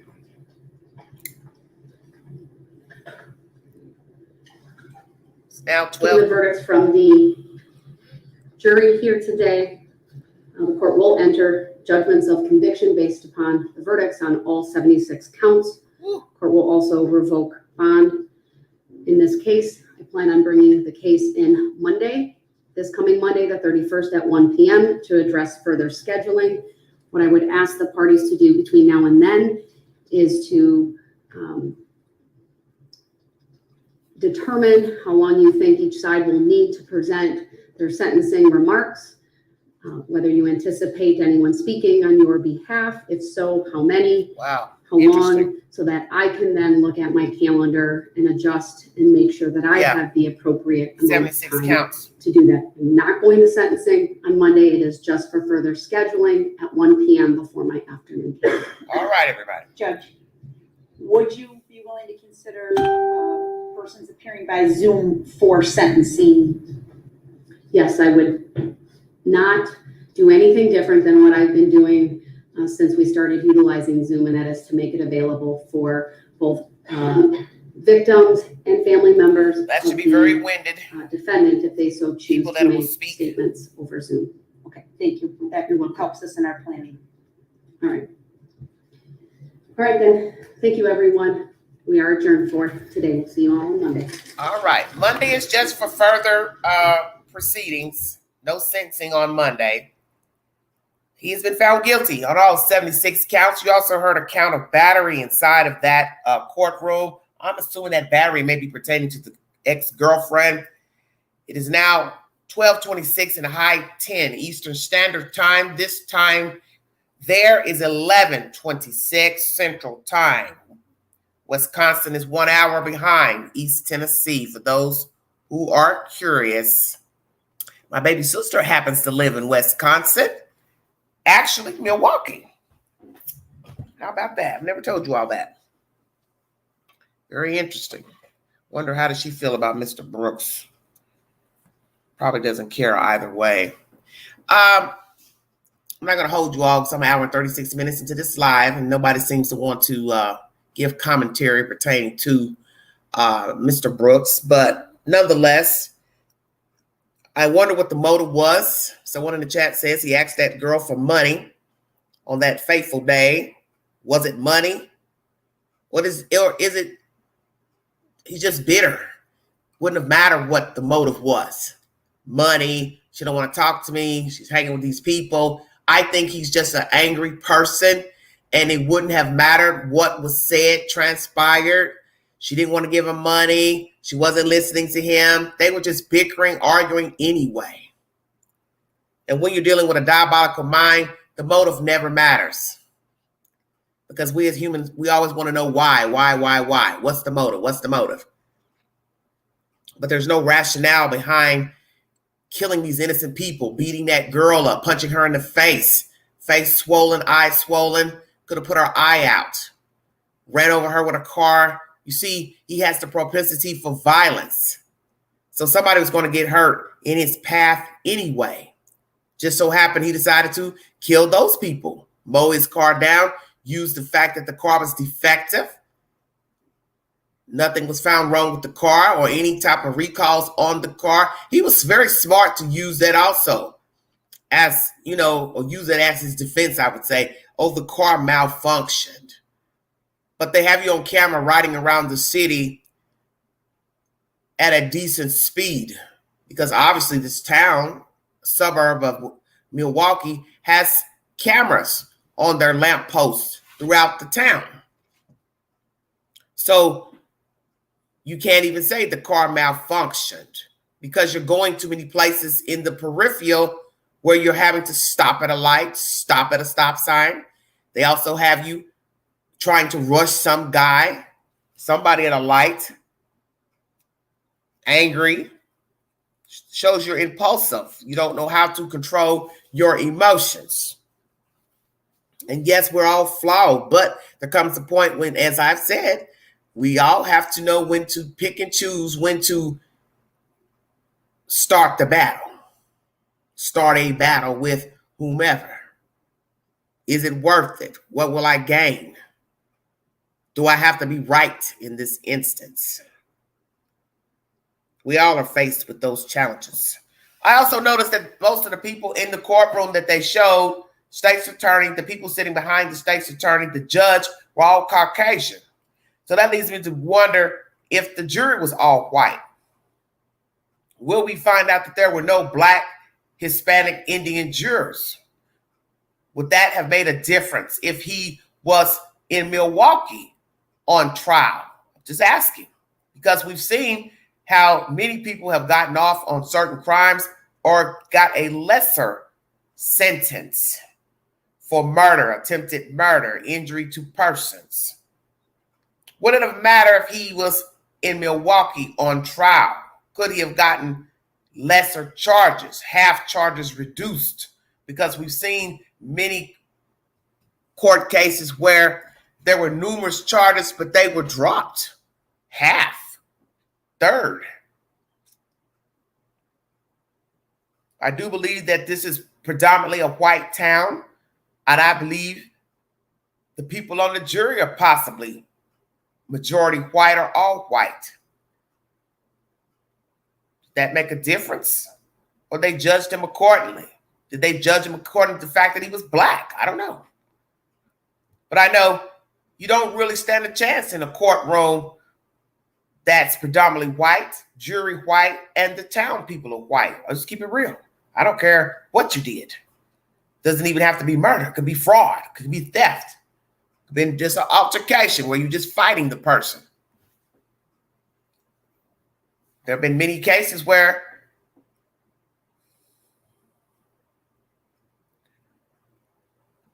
a black person has been found guilty, even for lesser charges than this, lesser crimes, less severe crimes, found guilty on race. And if he decides to appeal, I won't doubt that that's what he will use as a ground for appeal, because he foolishly used himself. So he can't say he had ineffective counsel. So when he decides to appeal this verdict, he'll probably say, well, they were all white, majority white, they were racist, because I do not know the color of the jury. But let's just say majority are white, all white. That's exactly what he'll say. They were racist. They don't like black people. The judge was white. That's why they chose to convict me.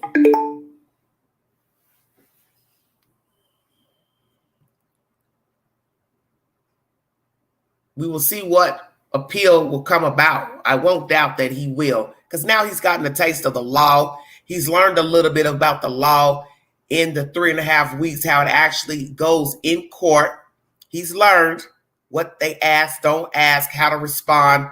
He also was probably doing his research before going to court and deciding to represent himself.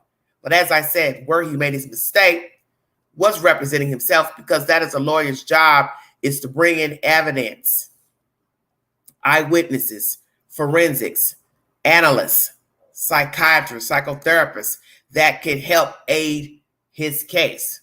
So I don't really know what his defense was, because I did not watch the trial at the beginning, but I did hear mentioning about a car malfunctioning and recall. So I assume possibly that was his defense. Well, Joy, I'm just throwing out hypotheses. That's what you all need to understand about Alive. I'm just throwing out hypotheses on the rationale of Mr. Brooks, not Angela.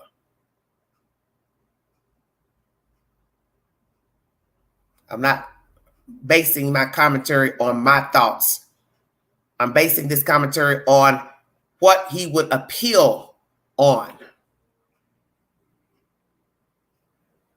because he has to find a reason to appeal. I'm not delusional about a damn thing. I'm speaking on what he would appeal on. You don't know what the hell you're talking about. In a live that you came in all of 2 seconds. You don't even know what you're talking. You don't know what you're talking about.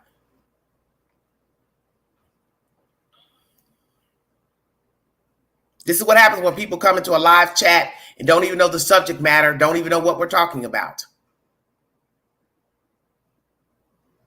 The subject matter hand is what he would appeal on.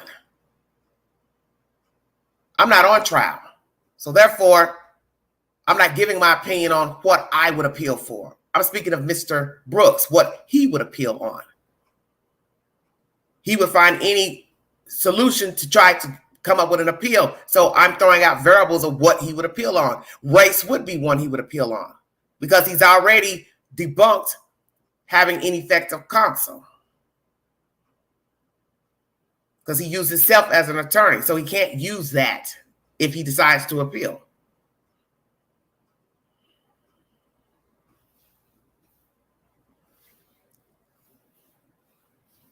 Anyway, it amazes me how everybody knows the mind of a psychopath or a sociopath. You all seem to not realize you're thinking for yourself. You're not thinking on behalf of Mr. Brooks. You're thinking from your own mind. Because one, you're not on trial, and one, you didn't mow down 6 people. So therefore, you can't think like Mr. Brooks. I'm bringing forward variables according to how a person would try to get an appeal. I didn't think I needed to explain that. Wow. Interesting. Either way, 76 counts found guilty. As I also asked earlier during the live before the verdict was read, what was the motive? In the end, it doesn't matter because he didn't have any right to do what he did, since somebody told me I'm delusional. Never did I say what he did was right. But see, this is what happens once again. As I said, people don't listen to the information. You just come in and start commenting when you haven't even listened to the content.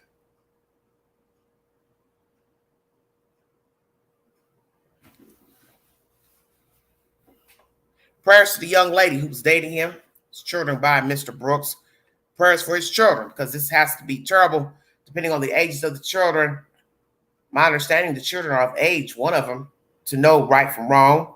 And that would be a terrible thing to know that you are a child of a person who has murdered several people. Prayers to the families, the victims. And the judge, very competent. She appeared very competent, knowledgeable of her information. She carried herself very well of what I saw of her, because I did not watch the entire trial. I only got in tune because of his bizarre behavior. The clips I would see in the YouTube queue, very, very bizarre. And I thought, Jesus, what is wrong with this guy? You would think you would have some respect for the law, which you didn't, because naturally you've broken the law a lot. Then you killed these people. But when you go into court, it's just a known fact that no matter what you did in the street, you should have some sense when you go into court. But then that is contradictory, because you have to ask yourself, well, they don't have respect for people. They're running over. He ran over a girlfriend. He ran over 6 victims plus the other people he hit. Why do you think he would be? Why would he behave in court? That's true. Why would he behave? Why should he behave? He didn't behave when he was free. So why should we expect him to behave in a courtroom, behave in the jail? He possibly acts the same in jail, acting out. He's probably in confinement because he doesn't know how to behave himself. But he knows how to turn it on when he chooses to. We've learned that in watching the trial. What little part I saw of the trial, he turns it on, he turns it off. So he knows what he's doing. He's effective at that, very effective.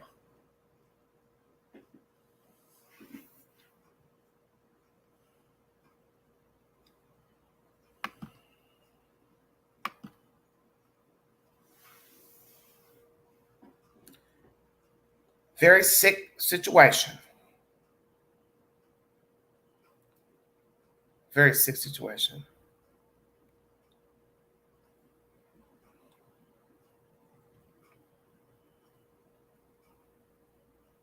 My thing is that there are more Darrell Brooks out here.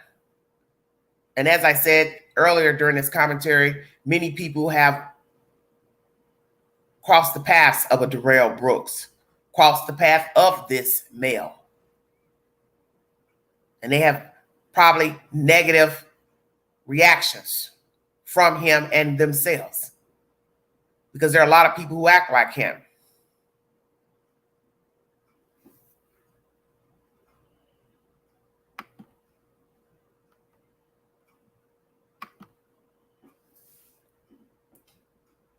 You can't predict the behavior of people. You just have a lot of sick people out here. And all I can say is if you meet somebody that behaves such as Mr. Brooks, run like hell. Because if he was free, it would only be a matter of time he would have ended up back in court for something. As you see, he already had jumped bail. And he argued that in court. I saw that the other day, arguing that issue of the jail, I keep saying jail, the bail jumping. He didn't see how it was relevant to this trial. That's when I realized how ignorant he is. To sit in court and you have killed some people and injured some people, been arrested on the said charges, now in court trying to save yourself from a guilty conviction, and you are bickering with the judge about jumping bail, and you didn't understand why that was even mentioned in your trial. I was like, wow, this is deep. This shows you how ignorant he is. He has no regard for life. He has no regard for self, his own self. He had no regard for the court. He doesn't have any regard for anything. He's just breathing.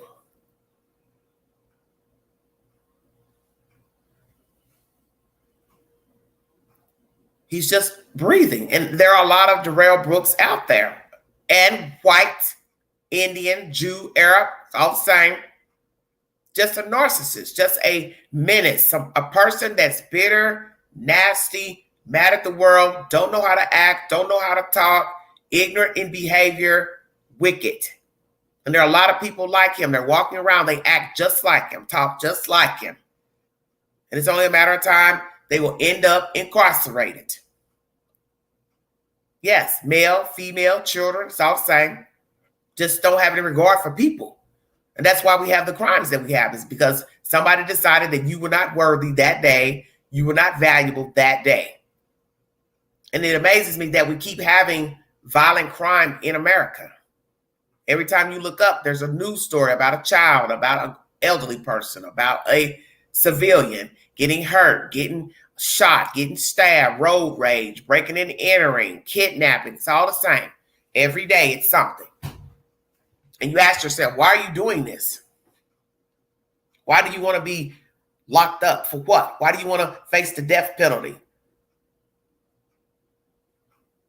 Why? Why do you want to end your life by being incarcerated? Why do you want to keep going in and out of the system, going in and out of jail, probation, parole? Why? Halfway houses, mental facilities, rehab facilities. Why? What is the purpose? You have nothing that you can see in front of you that could be good, that could be purposeful. You don't see anything. You see black, I guess. You've blanked out. You don't care. You have nothing to live for, so you say to hell with it. I live. If I die, I die. Oh, well, no big deal. I have no purpose. I don't value people, so I'm just going to do what I want to do. I'll kill you, cut you, rob you, steal from you, manipulate, defraud you, rape you, sodomize you, molest you, because I can. And that's the thing that most people don't understand, that in the mind of a sociopath, that is what he or she thinks. I did it because I could. I did it because I wanted to. I have compulsions. I have desires. I did it because I could. So you can't put any reasoning behind it from a rational mind. You have to think as of the individual. And how can you if you're not that person? You won't be able to identify with him or her. And Darrell Brooks is that sociopath. He doesn't care. He's no different than a baby killer, child molester, rapist, serial killer, defrauder. It's all the same. I did it because I could. All right, have a nice day. That's my said commentary pertaining to Darrell Brooks, this very bizarre trial. Kudos to the judge who held her own during this very trying time. You're talking about near 4 weeks of dealing with a mad person. And at some point, I felt like she should have disbanded this, because I don't know the procedure for removing a person as his own attorney, but he was still disruptive. So whether he was somebody going before the judge to get a rendering, you're still in a court of law. And this was ridiculous. And I can't imagine watching this from the beginning, day one, this behavior.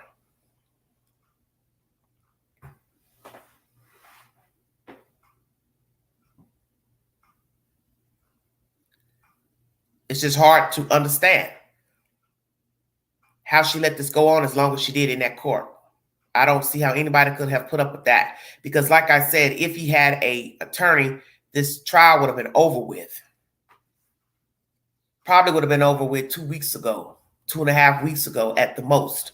Because a lawyer knows how to banter back and forth.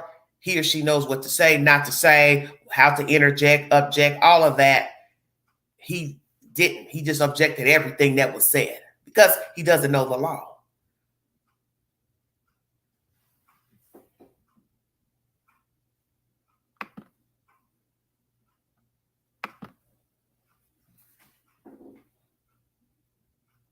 Just a very, very ill situation.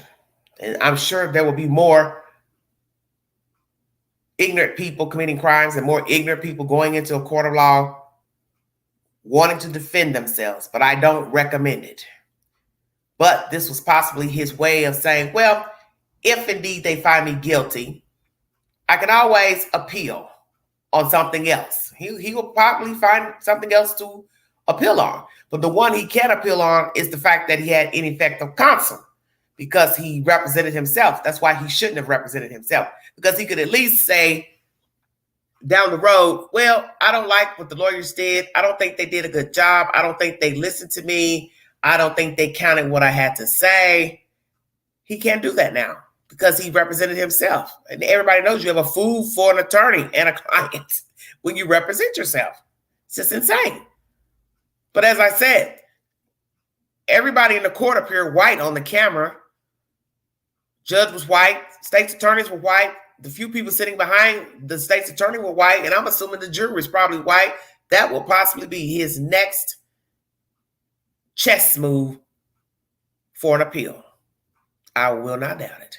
He will say, I was a black man in a white town, in a white court. The jury was white, and they did not care for a black man. I won't doubt that will be his appeal. I do believe that because he's got to think of something to try to get back in that courtroom. And I think he liked being in there. You can see that he liked being in there. So he was enjoying every moment of bickering and bantering with that judge and the state's attorneys. He enjoyed it. And I remember looking at one of the bailiffs sitting behind him, and that guy's facial expressions, it was gold. It was like, I'm not believing this fool. He really thinks he's got it going on in his courtroom. He really thinks he's, Johnny Cochran, black version of what? Matlock? Hey, just saying. That guy's facial expression at bailiffs, I was screaming because he was looking at him from behind like, look at this guy. Kind of grinning like, just look at him. He is a piece of work. He's cocky. That he is. Cocky, very arrogant, very assured of himself. And it's amazing that a person can have that attitude considering they've killed people and in the court of law representing oneself as if it's a joke. And I think at some point during the trial, it was funny to him. He was amused at himself. He was amused at the fact that they have allowed me to be here representing myself. I'm getting on these people's nerves. I'm getting under their skin, and there's not a damn thing they can do about it. I'm not sure, Gigi. I didn't see that there were any black people that died. I'm not sure. But the point is, he's arrogant. So therefore, he put on in court. He got a jolt out of that. And he didn't mind, as I said, ruffling feathers. The judge especially, because she was the one orchestrating the courtroom. He enjoyed every minute of that. And I know he wants a chance to get back in that courtroom to do this all over again. And I pray that nobody has to go back into court and relive this all over again, because it will be even more baffling if he wins an appeal and he represents himself again. Wisconsin. This will be absolutely disturbing if he goes back to court, gets an appeal, is able to represent himself again. This is what it would be like. So just imagine several weeks of this, few weeks of this, what you just witnessed if you watched the entire trial, this type of behavior, a couple of years down the road, all over again. And sadly, guilty or not, he could win an appeal. That's what a lot of people don't seem to understand about the judicial system. As you see, cases have been overturned by the Supreme Court, such as the case with Bill Cosby. He's free. So anything is possible. The case out in California with Mr. Peterson, who killed his wife many years ago and the unborn baby, their unborn baby. He was able to appear back in court on a technicality that someone didn't disclose their victimization during questioning, that they were a battered person. So he was able to maneuver now, 20-something years later, back in court. So this is why I try to tell you anything is possible. Can't ever say, no, that won't happen. No, he won't get an appeal. You can't say he won't get an appeal.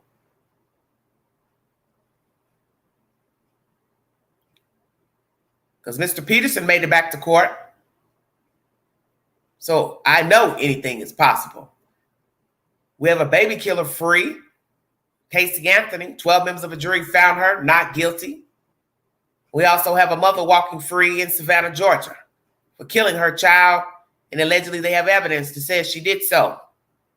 So that's why I say anything is possible in a court of law. The judicial system is not fair because it is based on a person's perception.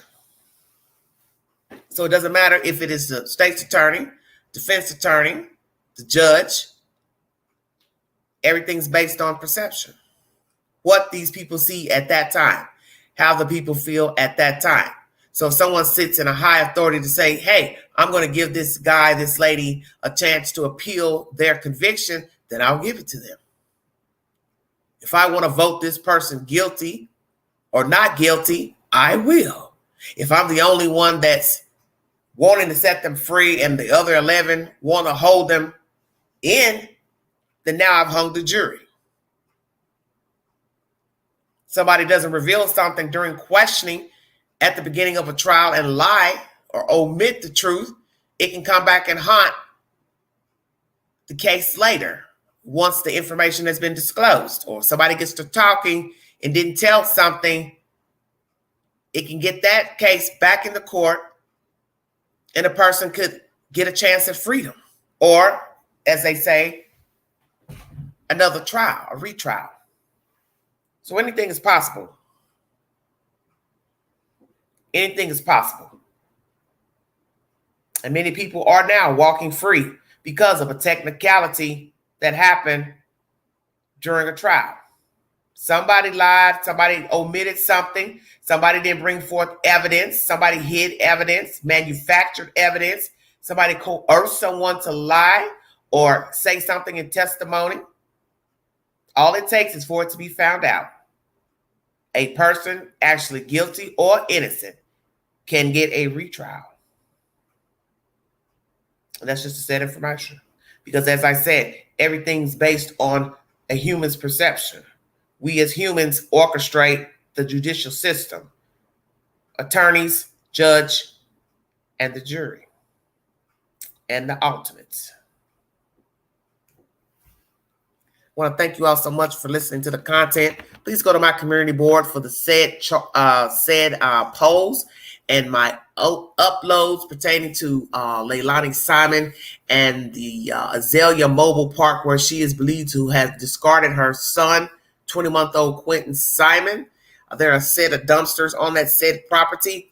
Did she dispose of that child in one of those dumpsters on the property, or the dumpster at the front of the property that belongs to that small convenience store?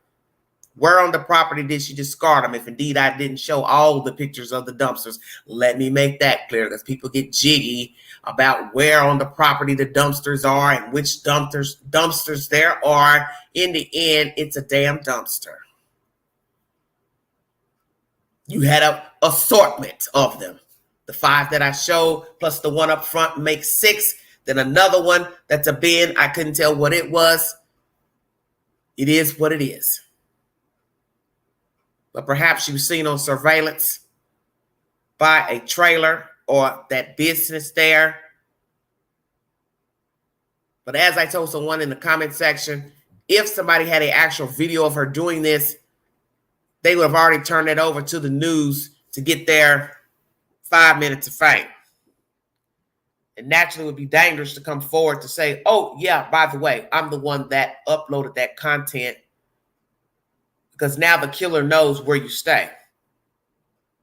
And I won't doubt that the killer's been back over there looking and lurking just to see who did have a camera on the said buildings, trailers, to assess how they got caught in the rumor mill. Because like I said, if someone has an actual video of her discarding the baby, I would think they would have already got a payout to sell that to Sun, Daily Mail, somebody. And the news would have mentioned, oh, by the way, police deem her a suspect. We're going to show you why we think they deemed her a suspect. We've gotten a video to show her dumping her baby in a dumpster. If you'd like to donate to this great network, $sign Big Angie, 129 Cash App. All stickers and chats are welcome during my lives. If you see something, say something. Be a part of the solution, not the problem. Mind the children and mind the adults as well. Do not feel afraid to come forward with information that could save a life, a child. You can always remain anonymous in giving information pertaining to a crime or a crime that is about to take place. Somebody has to say something, because our children are valuable. Our children, they make up what is this world. So if you don't value them, how can they grow up to be productive citizens? And you have to remember, you were once a child. And you got to enjoy some part of life at some point. So why not that kid next door or down the street? He or she deserves the same opportunity. Prayers for our children. Some will make it, some will not. But we have to pray for them, pray for their salvation, as we do ourselves. I want to thank you all so much for following the content. Darrell Brooks has been found guilty on all 76 charges. Next Monday, they will resume to discuss other proceedings, but not the actual sentencing date. It will not be on next Monday, the 31st. Once again, please check out my library for uploaded video pertaining to a map of the Azalea Mobile Plaza in Savannah, Georgia, where baby Quentin is alleged to have been discarded by his biological mother. And also, please go to my community board for the said upload of pictures pertaining to this Azalea Mobile Plaza, trailer park, however you like to word it, and take the polls pertaining to Debbie Collier, Leilani Simon, and also Darrell Brooks. Did they get it right in this trial? Did they get it right to vote guilty on all said charges? Will he appeal? And what will be the grounds for an appeal if he decides to go forward, to file paperwork for an appeal. And as someone said in the chat, they were asking about the race of the people in the parade. I'm not for sure. Was it race motivated for him mowing down these participants? I don't know. But as I said, I do believe he will probably use race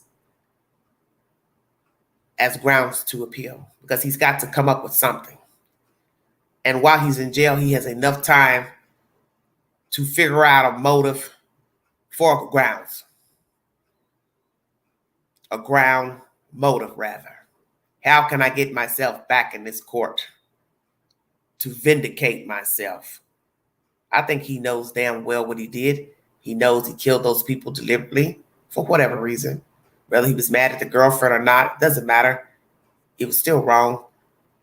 But when you're a sociopath, you can't acknowledge that because you don't have any empathy. So therefore, he's just going to try to figure out a way to get back in that court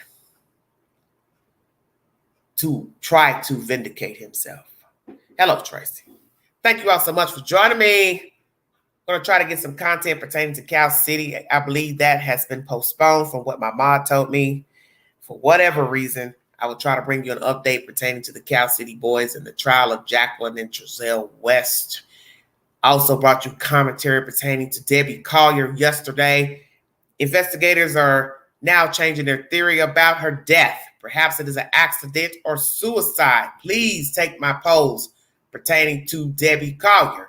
Did she intend to harm herself, but on accident? Let me get this right, because I had different options. Did she go out in that forest to set up a kidnapping and fake assault and die accidentally? Or did somebody harm her and they just don't have the evidence? Was it her daughter and boyfriend that did this to her? Because so far there's no evidence linking anybody close to her to this crime. That's what was mentioned in the article that I read yesterday. So did she go out there, 1, to kill herself? 2, fake that she got kidnapped, hurt, but accidentally fell, bumped her head, had a heart attack, stroke, or someone, plurals, did hurt Miss Collier, lured her out there, took her out there, met her out there, harmed her, burned her, stabbed her, beat her, what? Deliberately. Deliberate homicide. 2, suicide. Or 3, she went out there to fake a kidnapping / abduction, assault, but died accidentally. You be the judge. Thank you. Thank you so much for joining me. This is Everyday Shenanigans.